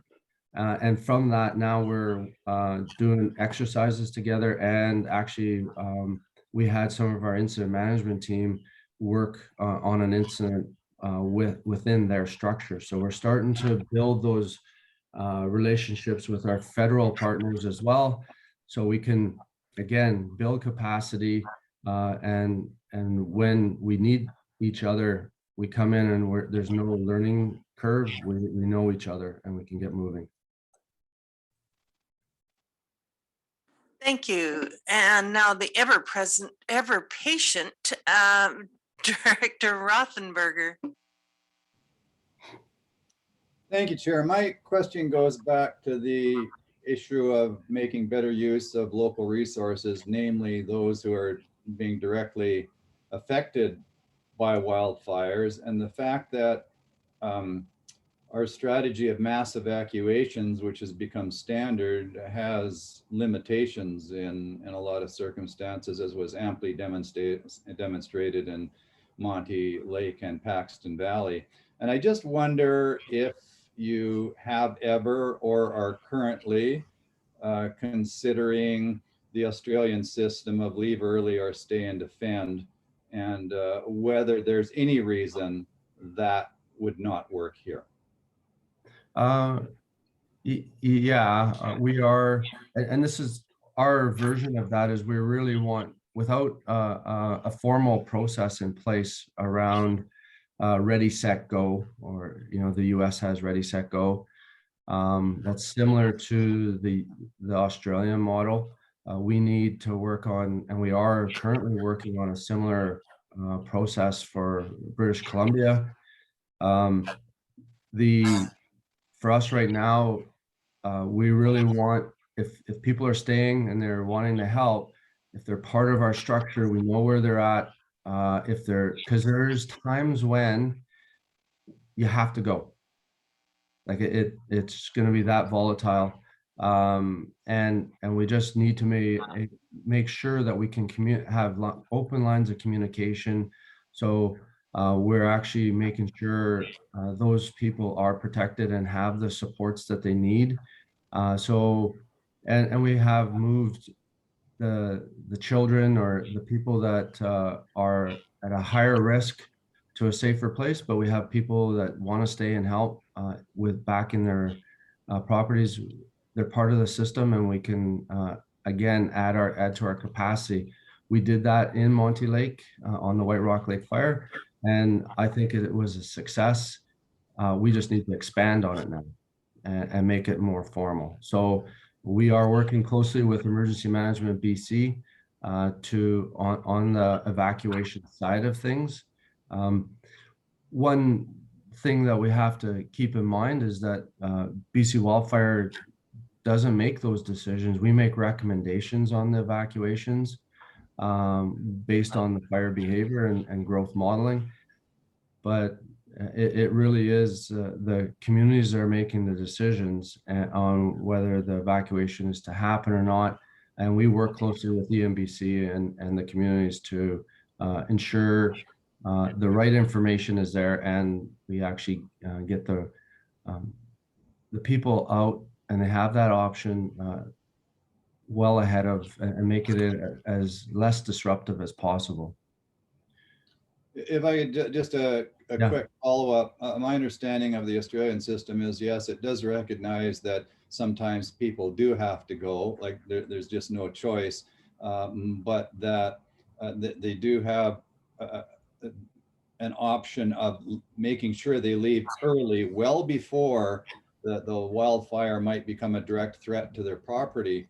But there are also a lot of circumstances in which they probably don't have to go, and with really good training, which I gather is in place, you can opt into a training program in ways to defend your property, and that it does quite dramatically, I believe, reduce the need for mass evacuations and all of the stresses on the system and on individuals that implies. Would you agree that it's more than just good coordination and making sure people are safe and so on, that there is a possible opportunity here to really get people involved as property owners in a safe way? Yes. Thank you. Agree 100%. I can't wait to hear more. So, we probably could, I'd love to connect. I could talk a lot longer about this and where we need to go. And as an organization, we are committed to making that local connection and getting the proper training. So when people have to go, the trust is there that they really do have to go. Right now, I don't believe that trust is there. And we have to work extra hard to regain the trust that we have lost. And so I recognize that, doing everything we can to build it back. But that's one relationship at a time, in my opinion, and we will get there. Thank you. I also have a question. I'd like to know who decides what areas get structural protection units and what areas don't. And is this a policy or please, somebody tell me, who makes that decision? So based on the growth modeling, the projections of where the fire is going, we activate our structure protection crews and the structure protection specialists. They go in and they are experts in that area. They have a strong structural firefighting background. And well, you see all the structural fire departments from around the province that came in and supported us. They come up with a plan on what structure and map out the structures that are there and the structures that can be defended. This is not just a throw sprinklers on everything that's there. They do a triaging to make sure that the limited resources that are there are being utilized to the max in order to make sure that the structures are have the best chance of survival. So it is not just go in and put sprinklers on everything. A plan is put in place, and if the properties can be defended in a safe way and they have a chance of success, they will put the structure protection equipment on. So that is a real ground level decision on where the sprinklers are deployed.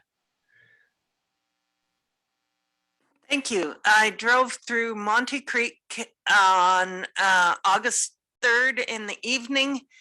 I went to go get my grandchildren and I saw 8 structural protection units from like the trucks from different communities, and they all drove through Monty Creek. There was a huge pump in the lake, and then the next day Monty Creek was gone.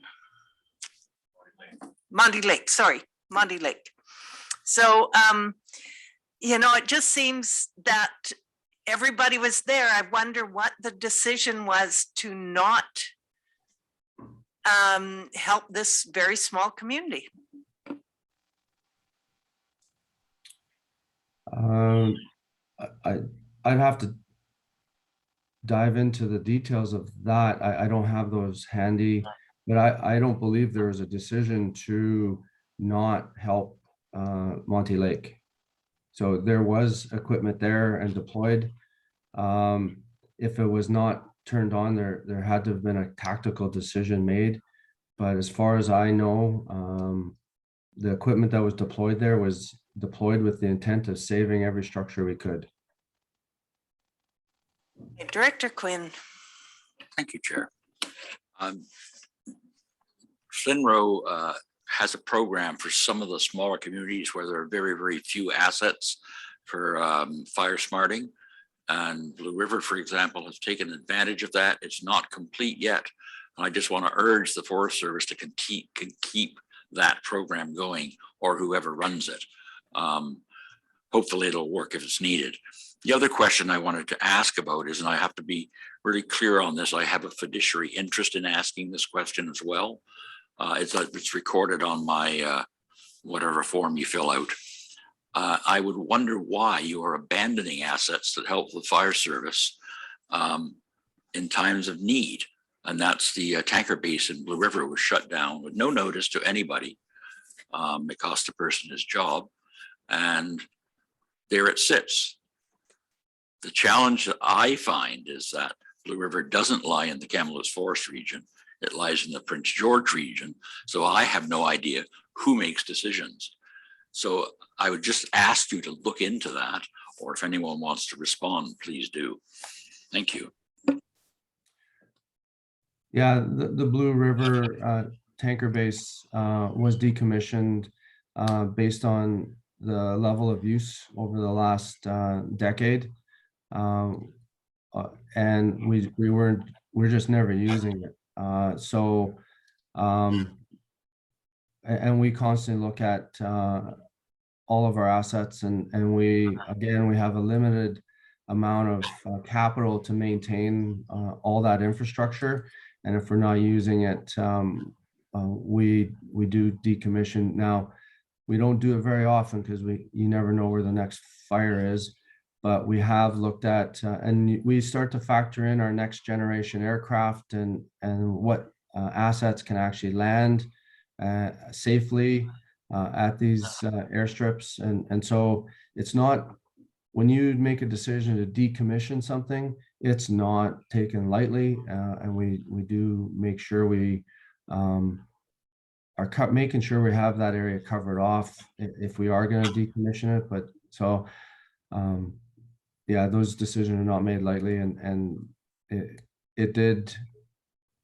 As we add more capacity to our fleet, we feel we can cover off that area, and especially as we bring in different tankers, fewer and fewer of our air assets, can actually get into the strip. So then it's going to require a major overhaul of to make sure we can get in and out. Thank you. The latest ones that were used in there were the AT-802s or whatever they were, and see them still in use this summer. That's partly why I asked that question.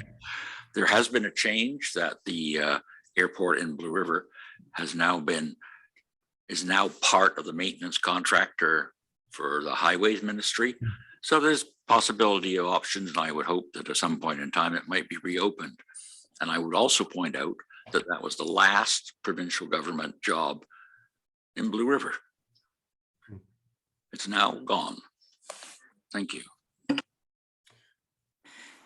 Director Gillis. Thank you, Madam Chair. I have a few comments. One of them is that it strikes me that this is of such monumental importance that we should probably have scheduled an entire day for this meeting as opposed to a couple of hours, because I don't think there's anyone at this table who doesn't have a volume of matters that that he or she wishes to have addressed, particularly by BC Wildfire. I have a quick question first, which is, do you have a playbook or a manual or some document that outlines the protocol for dealing with wildfires from the moment they're reported to you? And if so, could we get a hard copy of that document sent to the regional district, please?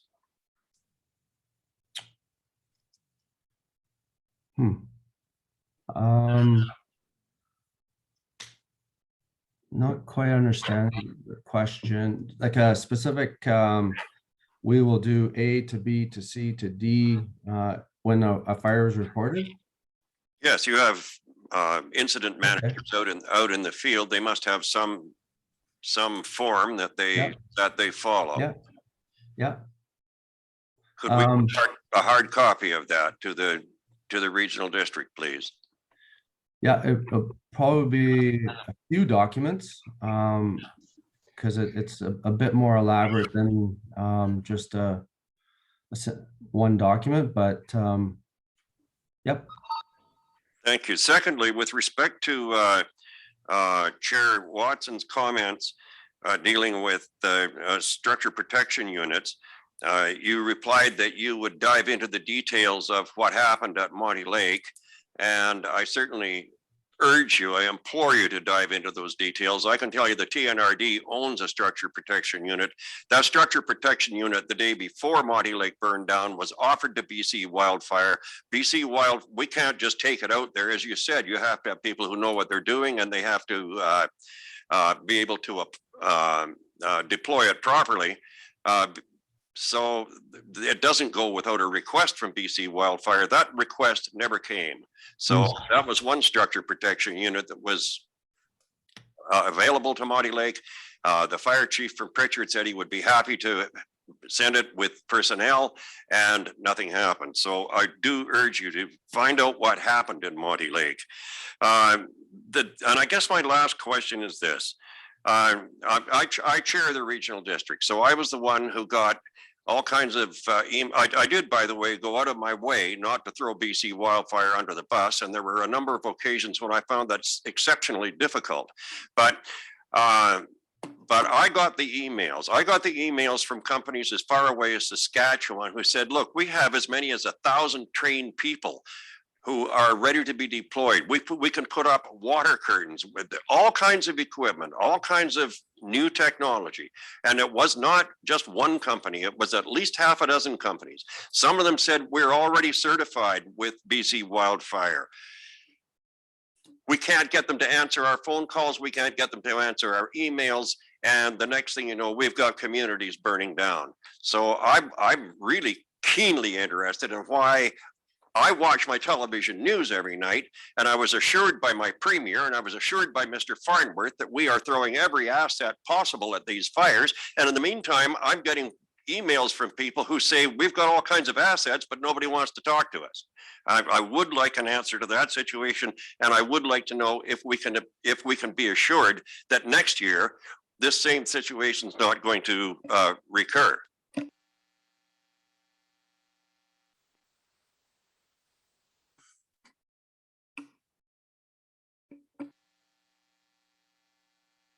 Your microphone. Ian, you seem to be on mute. There. Sorry about that. For a lot of the companies that were out of the province, we were in contact with, and there's more than one reason that they were not brought in.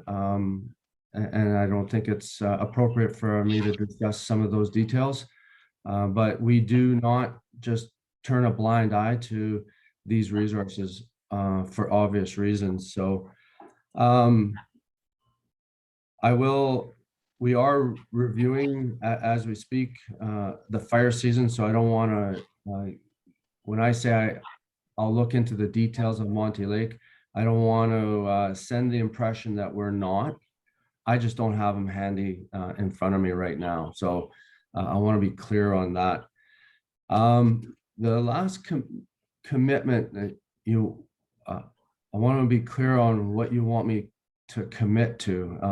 If I don't think it's appropriate for me to commit that we're never going to see a fire season like this again with the volatility. So if that's where that commitment is going, I'm sorry, I can't make that commitment. The commitment to meeting with communities and regional districts and committees like this on a more frequent basis, so we can work our way through and we don't have to, yes, we could probably spend a full day doing this, but again, I'm not sure that's even gonna skim the surface of the work we need to do together. So we do need to commit to, and I will commit to increased frequency so we can actually move on, get more quality and maybe less quantity around some of the challenges we have going forward. So I will commit to that for sure. And as far as looking at, I believe if we as communities, we work together and we had that capacity, we will shift the capacity, the resource drain on the province. We also have an ownership role when locals are involved. So I think that's going to address a huge part of the resourcing challenges we have, and we are committed to that. As far as committing to looking at resources from outside the province, I can't tell you how many requests we get, and how once you start to do the homework, they're maybe not as advertised as you start to get further into the hiring process. So I do commit to you that we would never turn away into the future resources that we can actually deploy, but there's a ton of reasons that may or may not make that happen. So we take all of the resourcing, opportunities that come across our desk very serious, and we're not being flippant about it. Well, thanks very much for that. And there were two other points, just an hand comment that I wanted to make with respect to the liability question. I'm wondering if some of the concern around liability might possibly be dealt with through legislation. That might be something that Mr. O'Donoghue wants to think about. And the other thing is that I will be urging our staff to arrange a further session with you folks in the spring. And I'm hoping that you will make yourselves available for that, because I would dearly love to know come April or May, how these things that you say you're doing are progressing by that time.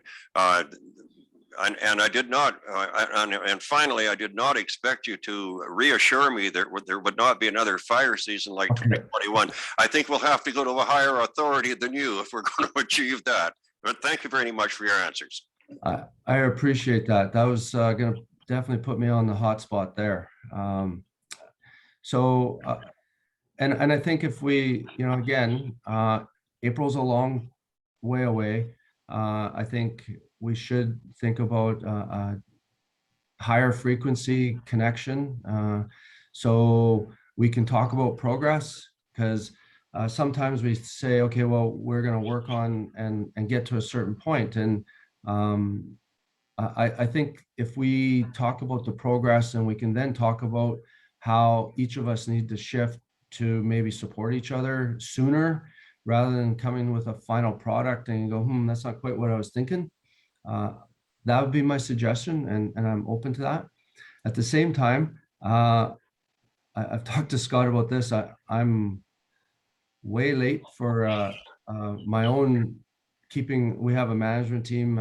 We're working through our work priorities right now, so we can hit the ground running to make these shifts. And now I'm 30 minutes past, and I am going to have to step off here in the next few minutes, and I apologize for that. But the point being is, we're not standing around waiting for something to change that we're not driving. So as an organization, we are looking internally and changing and adjusting as we feel we need to. Yeah, I'll end it there. Thank you very much. I would like to say that we are standing around waiting for something to change that we aren't driving, and it's very frustrating, and we need your help. I agree. Director Stamer, if you've still got chance. Oh, thank you, Chair Watson. Yeah, thanks very much, Ian, for the candor. I agree. I mean, if we're going to be building up, we're going to try to rebuild this level of trust. I think we need more than just the odd opportunity to have an information meeting. And I think that's why, I mean, I've got over 40 years experience in the logging industry. So I've worked on both sides of the street, and, we could get into it. I'd rather be at an opportunity to be able to talk to you one-on-one with a lot of the concerns that we all have, and not, ask a question and then have somebody answer the question that didn't really answer the question that I asked. And I think that, like you mentioned, April is a long ways away. Really, it's not. And I know you guys have got some significant challenges between, trying to figure out what went right last season, what went wrong, what we can improve upon. And what I was trying to explain at the beginning of the meeting is that, I mean, a tactical review gives us an opportunity to look inside with you on some of these issues, because not only am I a director here, I'm also a mayor. And I'm also in a rural community, and there's things that we can do in our jurisdiction through fire smarting. There's things that we can't do. And if we're going to be relying on the BC Wildfire Service to be able to help us when we get into that position, we got to have that confidence in our abilities and your abilities for us to meet those challenges. And sometimes these forums don't give us that opportunity. The opportunity is having that workshop or having that Zoom meeting with you so that we can look at some of the details. If some of the stuff has to be in confidence, so be it. That's fine. But I'd like to get to the bottom of some of this stuff, including some of the methods that are being used on the front lines, because I think, quite frankly, there's a lot of the resources that we used this last summer are not going to be available next year if we don't make some changes, because the licensees and the logging contractors are very hesitant to ask some tough questions. And I know why they are hesitant to do that. So I'd rather have the opportunity to talk to you straight on and discuss some of those concerns than trying to do it here. But I really appreciate the opportunity to have this conversation with you and all the hard work that your organization is doing. Thank you. So, yes, transparency, intent, and connection. These are values of our organization, amongst others. We've come from a spot where our organization was built to be a fire department. We respond, we come in, we put the fire out, we leave. That model does not work. You don't call people when you're in a bind and expect them to drop everything and just have blind faith. And our organization has been shifting. Now, when you're built a certain way, and especially the size of our organization, we're at 1,800 people and growing. It takes some time, and I'm not for 1 second trying to give you a bunch of excuses. All I'm saying is we are shifting. Personally, I want to hear it. There's some of the questions are pointed. You bet, bring it on. We need to hear it. I need to hear the good, the bad, the ugly.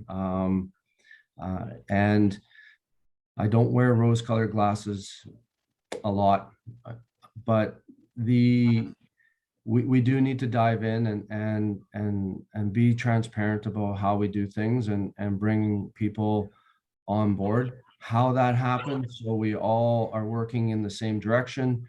We're keeping each other safe. We have each other's back outside of when the smoke clears, so we don't start pointing fingers at each other.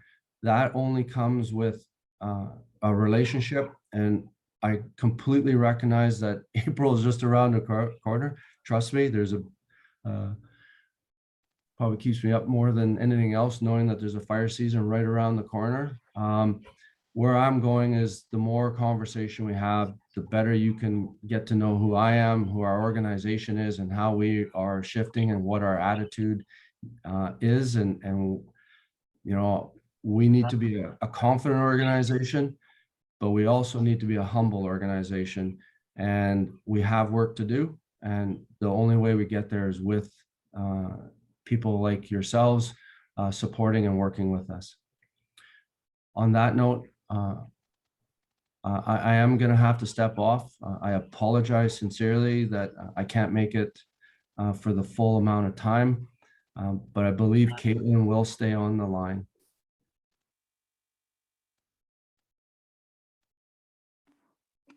Thank you. Sorry that you have to leave, Ian, and now Caitlin, you're on the hot seat. Director Laird has a question. Thank you.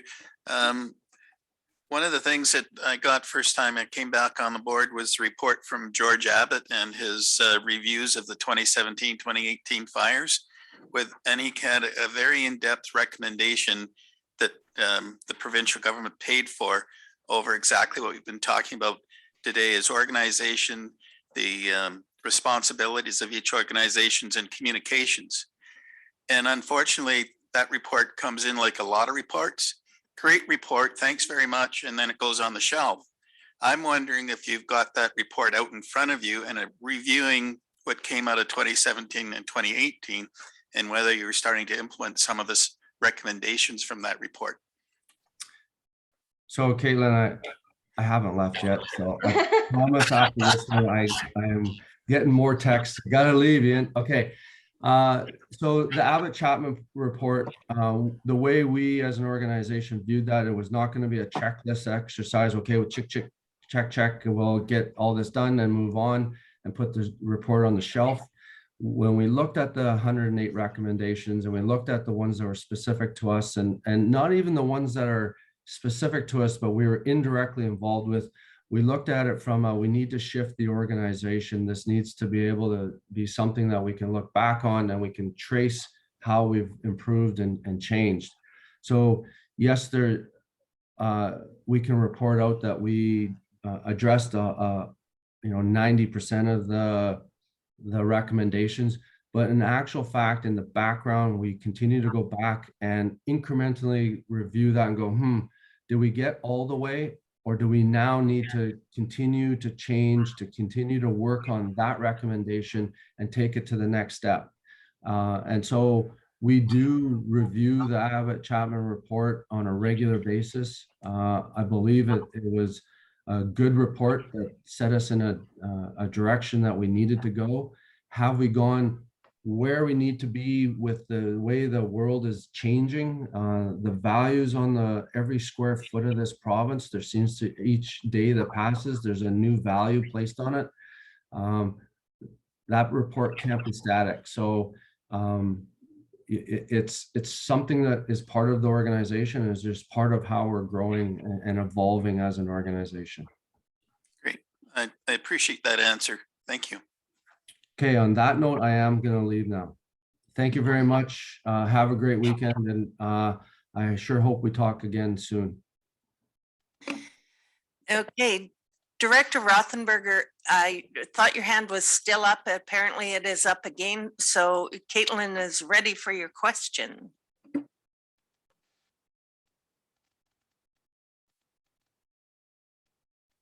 We can't hear you though. Well, yeah, my hand wasn't supposed to be up. I don't know how. So no, I don't have a question. Thanks. Any other questions? Caitlin seems to be getting off scot-free, although I do have one question. I live in the Caribou Fire Center, so you may not be able to answer this. There was a fire break done along North Bonaparte and North Green Lake Road, and then along the pipeline. Much of it is very visible to the public, and I suspect that the stuff that we can't see is actually worse. It is a huge mess with sharp stumps that are 3 and 4 feet high, and we're wondering if there's any way we can get it cleaned up. Yeah, great question. So my colleague from the Caribou, he's actually in the meeting that Ian just broke off into, but our huge effort now, not only is looking back and looking at those after action reviews and what we can do better in time for next year and for the years to come, but also this the recovery and salvage that needs to happen. And it started happening as soon as these fires started and those incidences were called. We lean on the other parts of our ministry to start coming up with our rehabilitation, recovery, and salvage plans. So in particular to that specific area, no, I don't know. I was consumed with the fire that we had on the landscape just within the Kamloops Fire Center. I'm not tracking specifically that area, but I can say that I'll link back to the fire scene manager from the Caribou, Mike Gash, to make sure that that is being captured in their recovery and rehab plans. That was Mike Ash? Mike Gash. Gash. I thought Ash was too coincidental.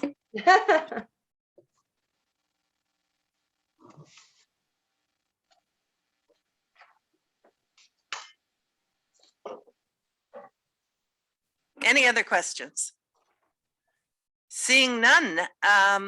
Thank you, Caitlin. And actually, it went better than I thought it would. Thank you very much. I do want to, show my appreciation for TNRD. We were in this together from the very beginning, and I'm thankful for the cooperation that we did have. There was lots of collaboration, lots of timely communication, lots of in-action learning, where BC Wildfire Service and the Kamloops Fire Center was leaning highly on the folks within TNRD to be able to do what we do, both in terms of response, but also in terms of the evacuations that needed to happen. And EMBC played a large role in that coordination as well. What we do in BC Wildfire, it's obvious, right? We can't do it alone. These incidences and these extreme weather events that cause the fire behavior that we saw this season reiterates that we can't do it alone. And we saw, people come together, whether it was First Nations, industry, local communities, and we need to continue to capitalize on what we've learned from that this season, and to provide structure around it in terms of training and exercising what we do so that we can do it better. I'm thankful to have had the opportunity to meet with this group today. I hope there's more opportunities more soon than April. And we will, we've taken notes and we will get back on some of those deliverables and action items that people are vying for. I do want to comment, I think it was Gillis that talked about the playbook.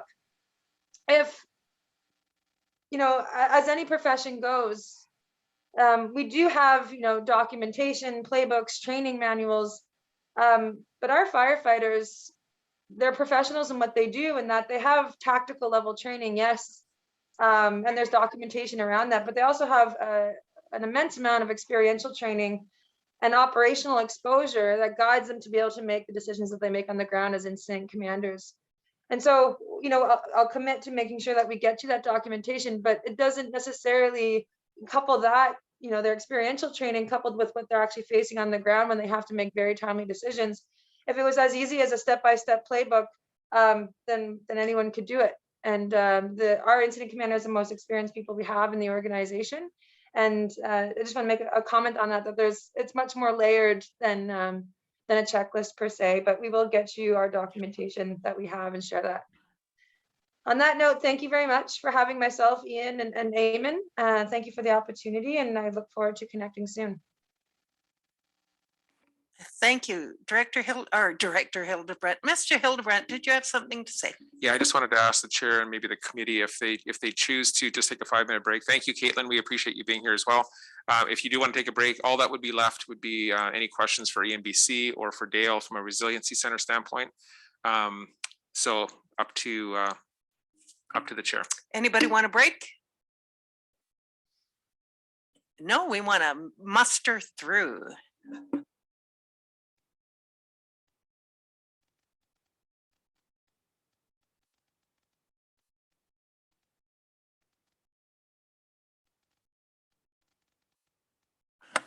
Yeah, certainly. So as I had mentioned before, so we do have Dale Kronbusch here, who is the manager of our Resiliency and Recovery Center. Dale also filled that position for us in 2017. So he's got all too much experience in terms of assisting us in that regard.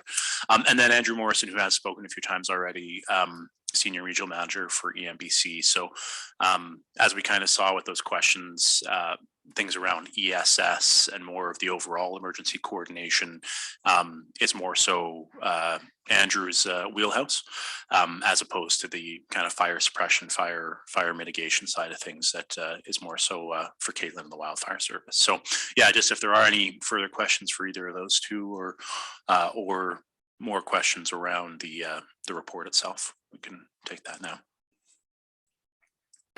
Yes, Director O'Reilly.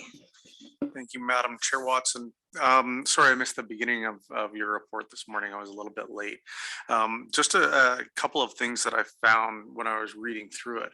One was specifically the table regarding resources that were used in 21 versus 17. I really struggle, not just with this report, but when a comparison is made with only one other year. Because really it's hard to look for any form of trend when you're comparing one versus another, as opposed to having other wildfire years in the same boat.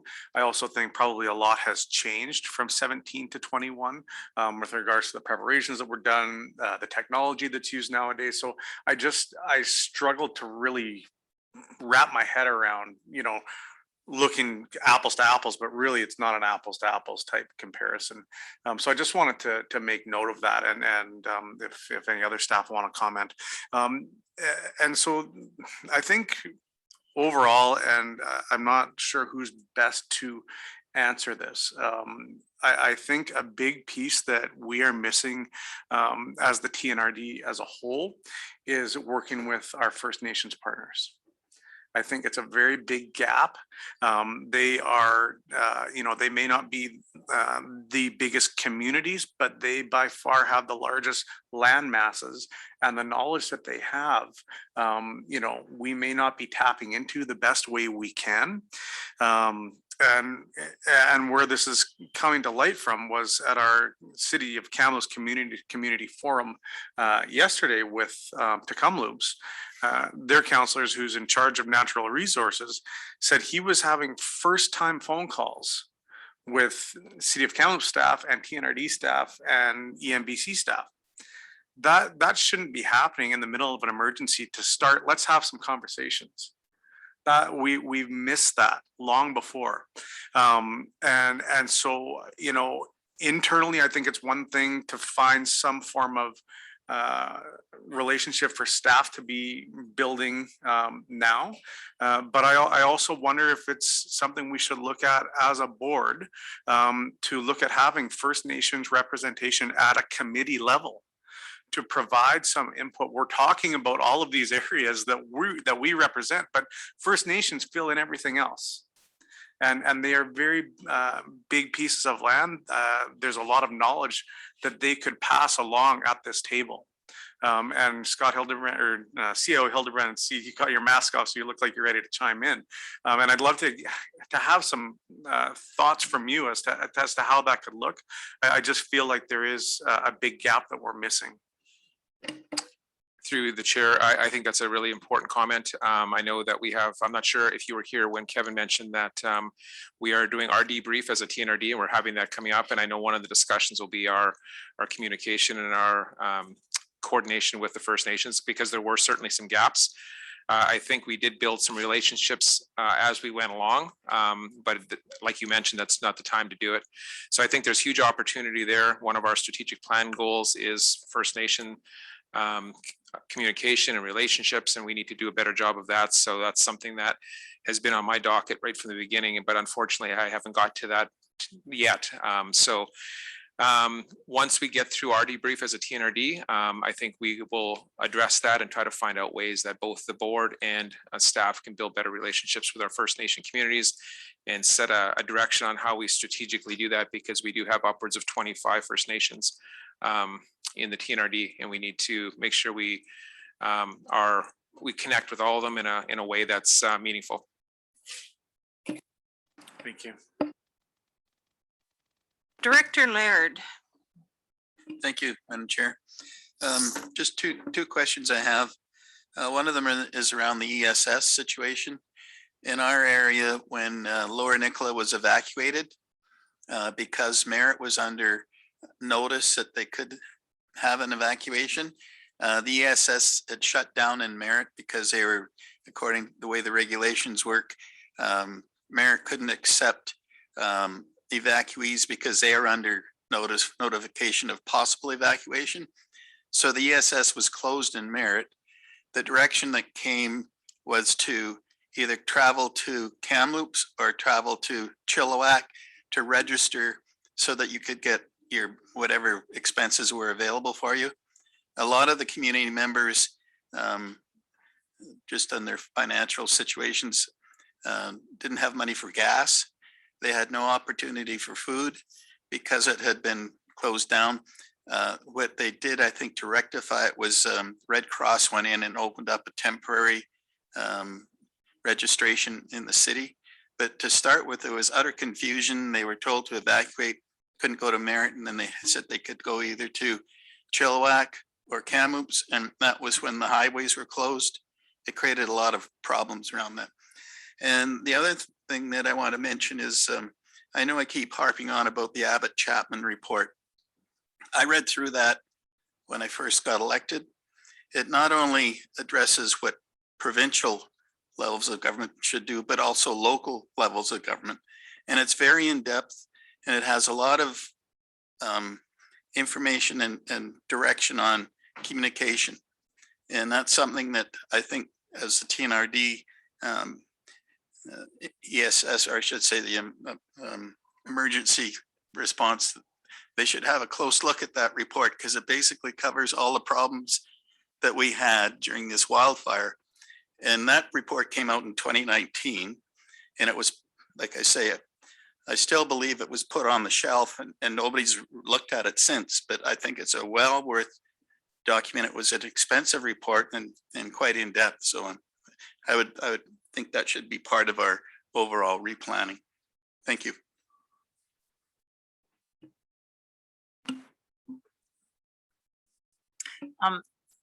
Madam Chair, if I can speak to the issue of the Merritt ESS.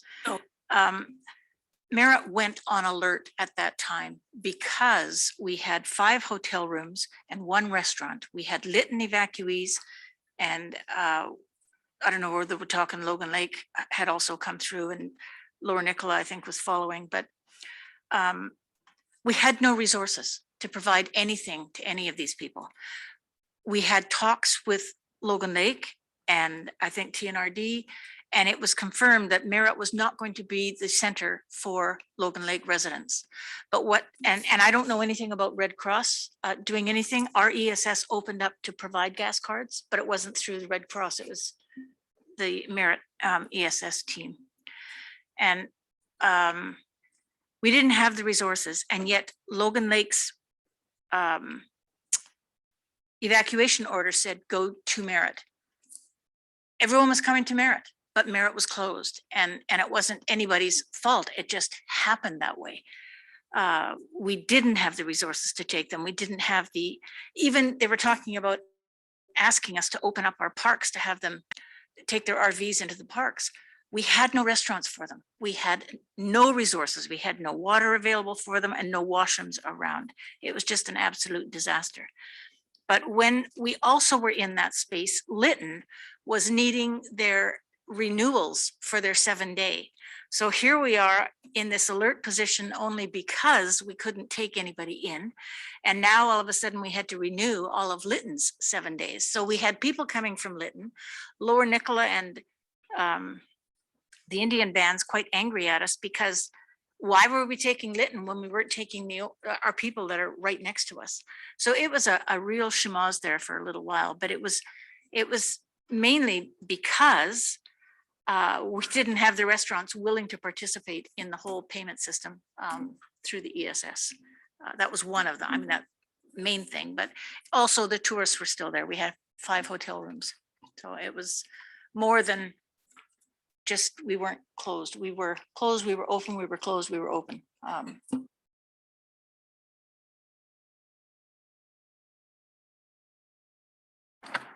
Chairman. Thanks. I pushed the right button. Yeah, ESS was, there was some significant challenges over the course of the summer, everything from evacuation orders that were directing people to communities that did not have an active reception center to people being told to sleep in their cars. That happened. And one of the biggest challenges that all of us faced this year was that our normal ESS is go to the nearest community, go to a host community. As you mentioned, all of the city of Merritt and even the city of Kamloops at different points were on alert. The city of Vernon, city of Kelowna, all of our major centers that we would traditionally use for the mass evacuations or for any evacuations where those services and supports are available were not sort of available on game day. And unfortunately, we had to ask people to travel. We did try and make gas cards available for those that were struggling financially or didn't have the resources. And we had the road closures. Thank you very much. Yes. Not to mention at one point, 1, 3, and 5 were all shut down and you basically couldn't get to the lower mainland, which from some points of view anyway, leave that one alone. But yeah, it was a significant challenge. I want to applaud the volunteers, the ESS volunteers that stepped up in a number of communities, the city of Kamloops, city of Merritt, Kelowna, Penticton, Vernon, and I apologize, I know I'm going to miss somebody, but city of Chilliwack, and then others in the lower mainland, they did a remarkable job and they met the needs that they could. And I like to think that by and large, they met all of the needs that they became aware of. And they did it under a manual system. And some did it under a manual system. Yes, as I mentioned, some of the communities, because we're still in a transition phase and a modernization of our ESS to an online, some are using electronic and some are using the paper-based, which doesn't allow for efficient transfer of records. We will get there. Okay, thank you very much. Director Stamer. Thank you, Chair Watson. Just a quick comment and a question, if I may. I appreciate Director O'Reilly's comment about the communication, and I know that there was, from what I understand, there were some drop downs in that, and Mr. Shrebnick can probably allude to that, but speaking personally from the District of Barrier, we have an excellent working relationship with our First Nations, not only in our day-to-day stuff, but also in our fire preparedness, our mutual aid agreement with their fire resources. The reality that they are actually ordering 2 rapid attack trucks to complement our area. And so I would be hesitant to be looking at getting them involved at a committee level for a wide variety of reasons. I would think that if those types of things were necessary and we all agree upon that we want to open up even more communication with our First Nation neighbors, that Mr. Shrapnick and his group would be more than qualified to be able to give us a recommendation and we can go through that. But one of the things I wanted just to ask is that as we had those people on this meeting, is to try to figure out a way how we can get through some of this stuff and not just go around in circles. And there was a lot of things that were brought up in our meeting. One of it was response, how we respond to fires, who's capable of responding to fires, you know, whether there was issues with insurance, whether there's issues with training, whether there's issues with protocols. Those are the kinds of things that we should be working on right now. Because yes, we are looking at fire mitigation. Yes, we're looking at responses. Yes, we're looking at trying to fireproof our communities. But if we don't get the buy-in with BC Wildfire Service and try to impress upon them that we want to be involved in the process and not pointing fingers, yes, we want to be able to have their back. But I feel that if me personally, if we're not involved in that process, I don't know if that level of confidence is going to be there next year when all of a sudden they tell us that, yes, they've got it covered. Yes, they're going to be able to help us. Yes, they're going to be able to protect our communities, because there's a lot of things that went right and there's an awful lot of things that went wrong in this last fire season. And unless we get an opportunity to talk about it frankly and not be in just this way of trying to communicate, I feel that we're not going to have those opportunities to be able to speak frankly and have an opportunity to make those changes that are necessary. So my question to Mr. Shrapnick is, Kevin, where can you see us being able to improve those lines of communications with our First Nations, whether it's on the initial, and on our planning beforehand, and then being able to respond effectively? What can you see right off the top that we can do to help improve those lines of communication? Yeah, Chair, through to Director Stamer. I think there's over the course of the season, we were making a lot of that happen on the fly, and I think it was work that we, in hindsight, can be doing more proactively. And I think an example, Director O'Reilly brought it up. So now, over the course of the summer, now the City of Kamloops, Tecumseh, Shwepma, and TNRD, as well as EMBC, we now have basically like a regional roundtable monthly emergency planning meeting of those 3 groups. Now, in the summer, we were having that weekly in this very room, and it paid huge dividends in terms of the information sharing and how we were able to collaborate. I think that's something that we can look at with other Indigenous communities as well. And it is and I think EMBC is critical of that. The structure of things right now is the federal government and EMBC have essentially a contractual agreement where EMBC is providing that emergency management support to those communities. So it's a matter of how we're coordinating community to community, not only with the First Nations, but also where the province fits into that as well. And we have already had discussions with a number of those nations around, sitting down and having those debriefing conversations together. We've already had some initial discussions with Cooks Ferry and other communities as well, because I think in the midst of it, we did, we were to the point where you would have a recommendation come in from BC Wildfire around, say, resending an evacuation order. And the moment that call ended, it would be us speaking to Nuwayat or Skeecheson to make sure that we were on the same wavelength in terms of timing, in terms of what our level of comfort was. So we got there, but I think it's something that we can look at definitely being more proactive on. Thanks, Kevin. Another thing that I think was evident, and hopefully we don't get in the same situation again, is evacuation and to where. I think Mayor Brown alluded to part of that, and having the a potential capacity and then the capacity isn't there because it's being used by somebody else. Is there any thought on, being able to identify, in our community base, like in a database, and being able to determine if all of a sudden you got to shift gears and you have to be able to evacuate a bunch of people and you don't necessarily want to be sending them to Prince George? Are we able to work on something like that so that if, for example, Barrier ends up being the safe place to go to, we know exactly what the capacity at the regional district level is for Barrier in as much of, how many trailers we can do. I mean, we had 269 animals that were stored and boarded at the North Thompson Fall Fair and Rodeo Association over the season, over the summer, including a bunch of other people that, that brought their trailer and sort of camped out. But are we lacking that? Is that something that we should be looking at so that, if all of a sudden there is a shift and people do have to move somewhere, we can look at the capacities of all our municipalities and say, this is what we have, this is what we don't have? Yeah, so Chair through to Director Stamer. So yeah, so TNRD manages 5 of the ESS teams within member municipalities, Barrier included. Now, over the course of the summer, strategically, it was EMBC doing that work. So Andrew's shop had people who were reaching out through tourism associations, basically building that exact database to say, here's how many available rooms we have in community X, community Y. I think where that work was happening, I think the issue was the capacity just wasn't there. And we saw that, and you can link that to aspects of COVID and all the knock-on effects of that. I think an element of it too is the ongoing Trans Mountain expansion project as well was eating into that capacity. But it was, and that was a bit of a shift this summer compared to others where in previous seasons where there was an evacuation order necessary, it would be more so falling on us to try to figure out where that would work.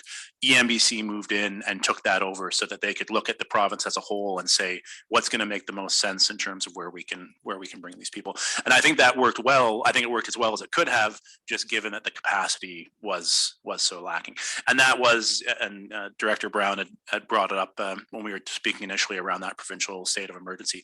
That was a huge aspect of it, was that it did open up, the ability to start reaching in to be a little bit more, I don't want to say forceful, but a bit more pointed in our messaging around areas that people shouldn't be going.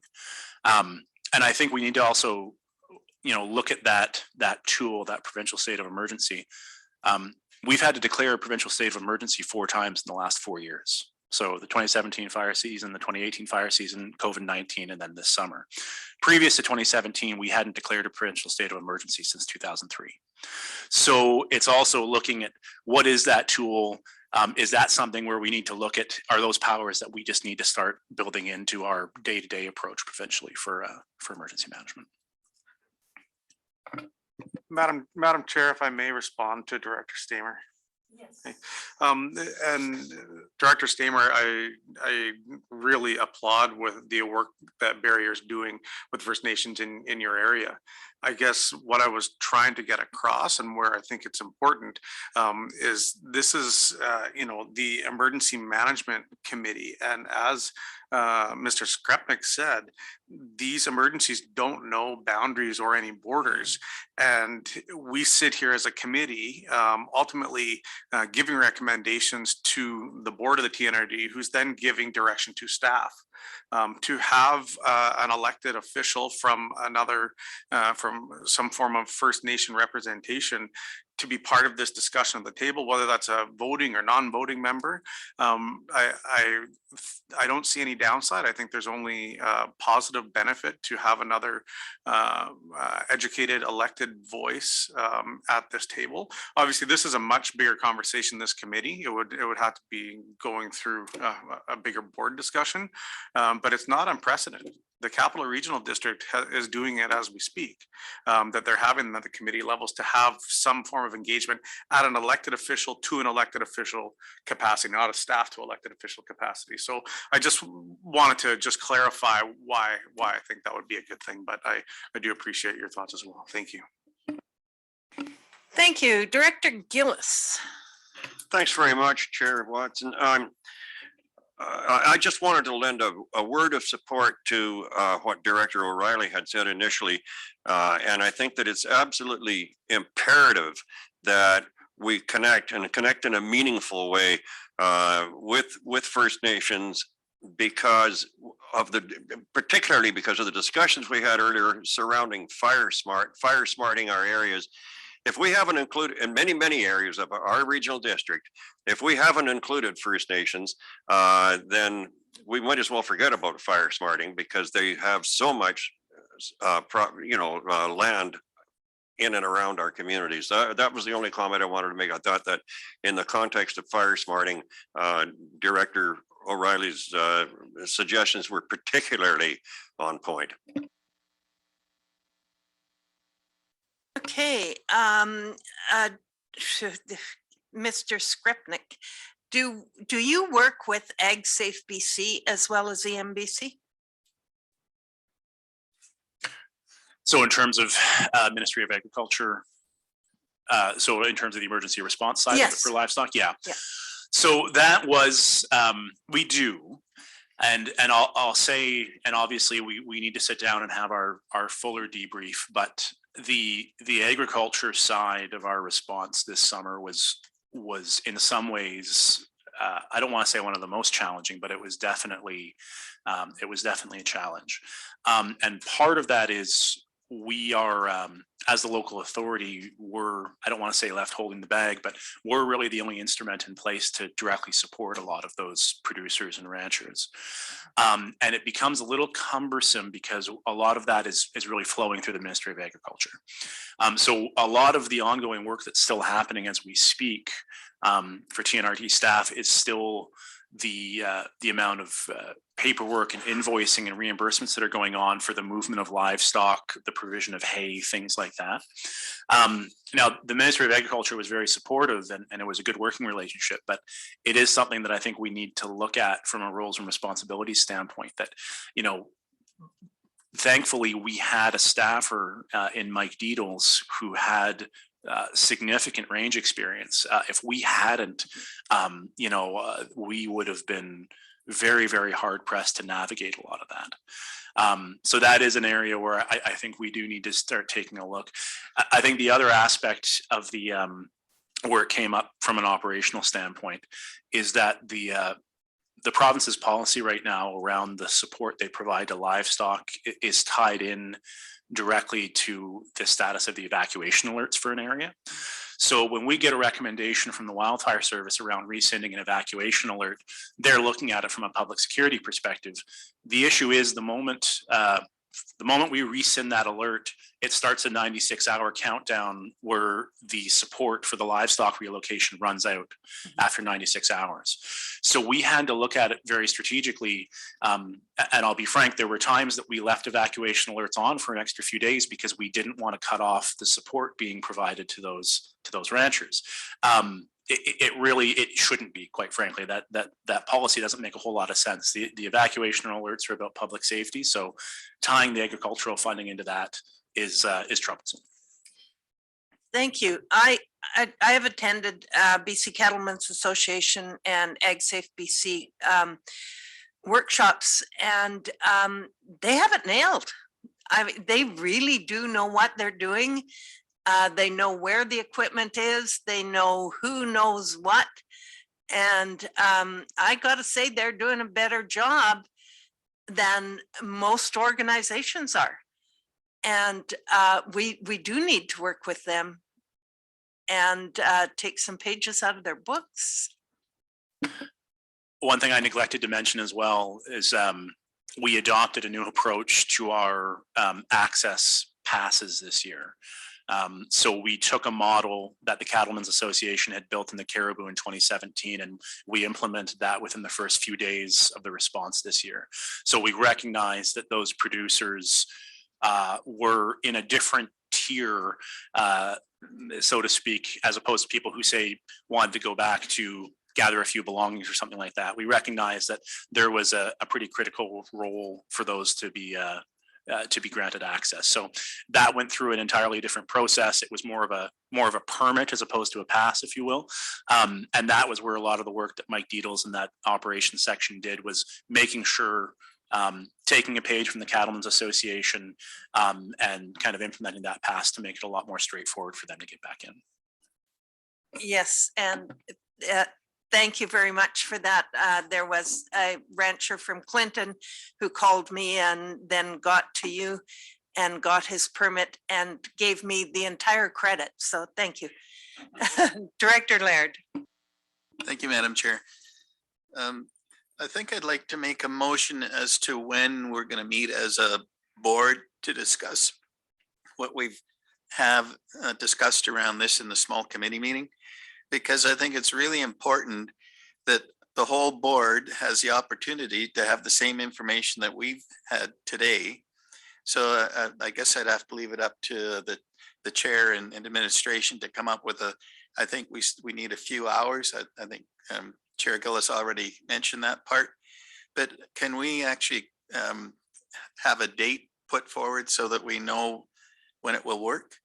I think it's something very important the board needs to deal with sooner than later. So it's a lot of, I know, time commitment from the staff as well as the presenters, but I think it's important for everybody to share this information and have questions. I'll second that if we have an opportunity to discuss.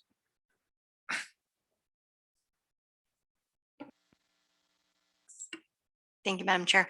I'm just wondering if we can leave this with staff to look into in terms of timing, because we're actually working right now on the board and committee meeting calendar, and I just need to put some thought into what kind of meeting this would be. If it's a meeting of the entire board and decisions are going to be made, then it has to be an actual board meeting. So it might just be that we find a regularly scheduled board meeting to have this discussion, or there's the option of calling for a special board meeting where we just dedicate the discussion to this topic. I'm thinking it would be a special board meeting to allow for a more fulsome conversation and debate. So if it's okay to leave it with staff and then get back to the board on a proposed date. Mr. Hildebrand might have some comments. I would agree. That works fine. Yeah, I would agree with that. I'm just thinking, maybe getting some feedback from this group on what month are we talking? Are we talking January? Are we talking, because I know that we've got a commitment from BC Wildfire and probably AMBC as well, that they would pulling something together and doing a roundtable session, but making it more formalized so that it can be a special closed meeting or a special board meeting would be appropriate. Yeah, I think having, be in conversation with those two groups and coming up with a date and time that works for all the parties Okay, involved. no, I'm aligned with that. And I think it's sooner than later, but January might be the right timing. Okay, thank you. Thank you. Okay, Director Stamer, then Brown.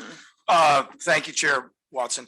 Well, that brings me to my other point, is that I was going to make a motion that we move to recommend to the board that a small committee or delegation be struck to be able to confer on an ongoing basis with the BC Wildfire Service, so that we can maybe get some of that information sooner rather than later, because it seems to me like unless we can get an opportunity to actually talk to them one-on-one, we're going to have a hard time being able to get, we're going to have the same type of a meeting, but even maybe larger than the one we had today.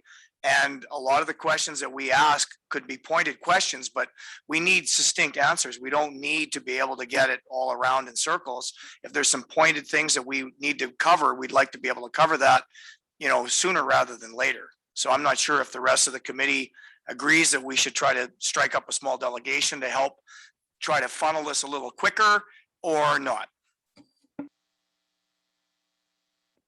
Actually, Director Brown's next, but I'd like to say that if we provide a list of questions to them, that they can make sure that they come in with the answers we're looking for, that would help. That doesn't stop us from having questions from the floor, but they will know what we're looking for. If I may, we just tried that and we didn't get a lot of the questions that were answered that they were provided with this time. Director Brown. My question is not about the committee or this thing we're setting up. So I don't know where you want me to be. This was to Kevin on the agricultural aspect of working with some of the locals. And I had a fellow call me somewhere up Highway 8 who said he had been given a pass, but he couldn't get into the site because there were concrete blocks put across the road. Somebody had put these concrete blocks, and I don't know how many animals he had. He had enough that he had to go in and want to feed, but he couldn't get in there because of the blocks. So that would have been some fire crew that would have put up these blocks, and he couldn't get into his animals, and he was panicking. I did send him to Deedles.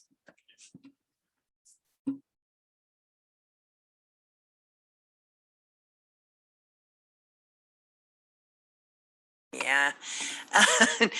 Do we want to address this idea of a committee? Yes, Deanna. Thank you, Chair.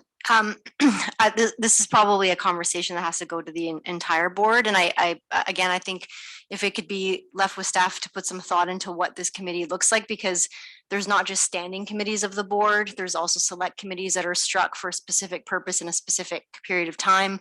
There's advisory committees that are made up of outside agencies and organizations. So it might help to put some thought and do some research into what type of group it would be, and just also needing to take into consideration the current meeting schedule that we have, and just where that would fit in, and just the frequency and resources and staff time required of it as well. Does that work for you, Director Stamer? Yeah, thanks. It does. It's just like I said, I mean, we're already at the end of October. Next thing you know, it's going to be, the snow is going to be flying. It'll be Christmas. Next we'll be into January, and then they're going to be trying to give us a preliminary report, and then we're just going to be right back into the next fire season. And that's why I was hoping that, we can try to work this way through and at least get the rest of the board to either agree or disagree, try to get a small committee together so that we don't spend a lot of time going around in circles. Yes, of course, we're going to be looking for input from all the committee members and the board in regards to some of the answers and questions that we have, but at the same time, be able to streamline it so that when we get an opportunity to have those representatives again back to the full board, not only is there some really good, meaningful information and things that have been accomplished, but then when people ask their specific questions, we're not going to have use a lot of time, because I mean, we went over a lot of stuff in the last hour with them, and a lot of those questions and answers could have been very, very short and very succinct, and they weren't. And it's because there's a lot of information that's got to be covered in a short period of time. And I personally, the reason why I'm pushing for this is because I just got a report on what's going on the White Rock fire from a geographical perspective, and they're way behind in where they should have been right now. Quite frankly, a lot of the work that they're going to be trying to do in the next 2 weeks should have been done a month and a half ago. And there's going to be some serious environmental issues that are going to be coming from that, because everybody's going to be pointing fingers. Well, you were supposed to do this, and you were supposed to be doing that. And that's just part of the problem, is that we've got these huge bureaucracies that are trying to work together, and they're quite not necessarily doing that. So, we're the ones that are going to end up paying for it in the end. But yes, I agree. If staff wants to look at a committee setup and how that should be, then I'm great with that. But I'd rather try to put a sense of urgency, because the next thing you know, people are on holidays. Next thing you know, we're into the new year, and we haven't really been able to accomplish much.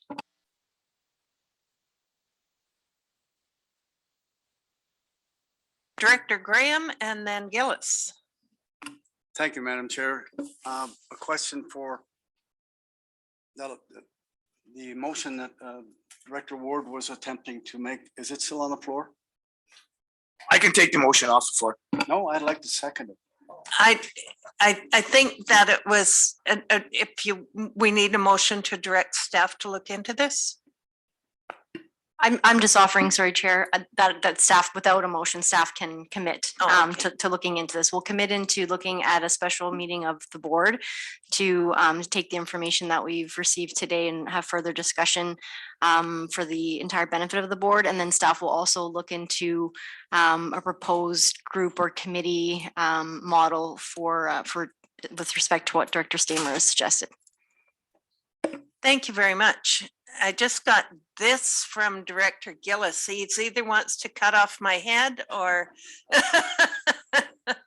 Well, we won't go there. I just wanted to let you know that I don't need to speak on this. Oh, okay. I don't no, I think this is a threat. Okay. Anybody else? Okay, I will entertain a motion to adjourn. Thank you. Second? Do we need a seconder for adjournment? Stamer? And all in favor? And yes.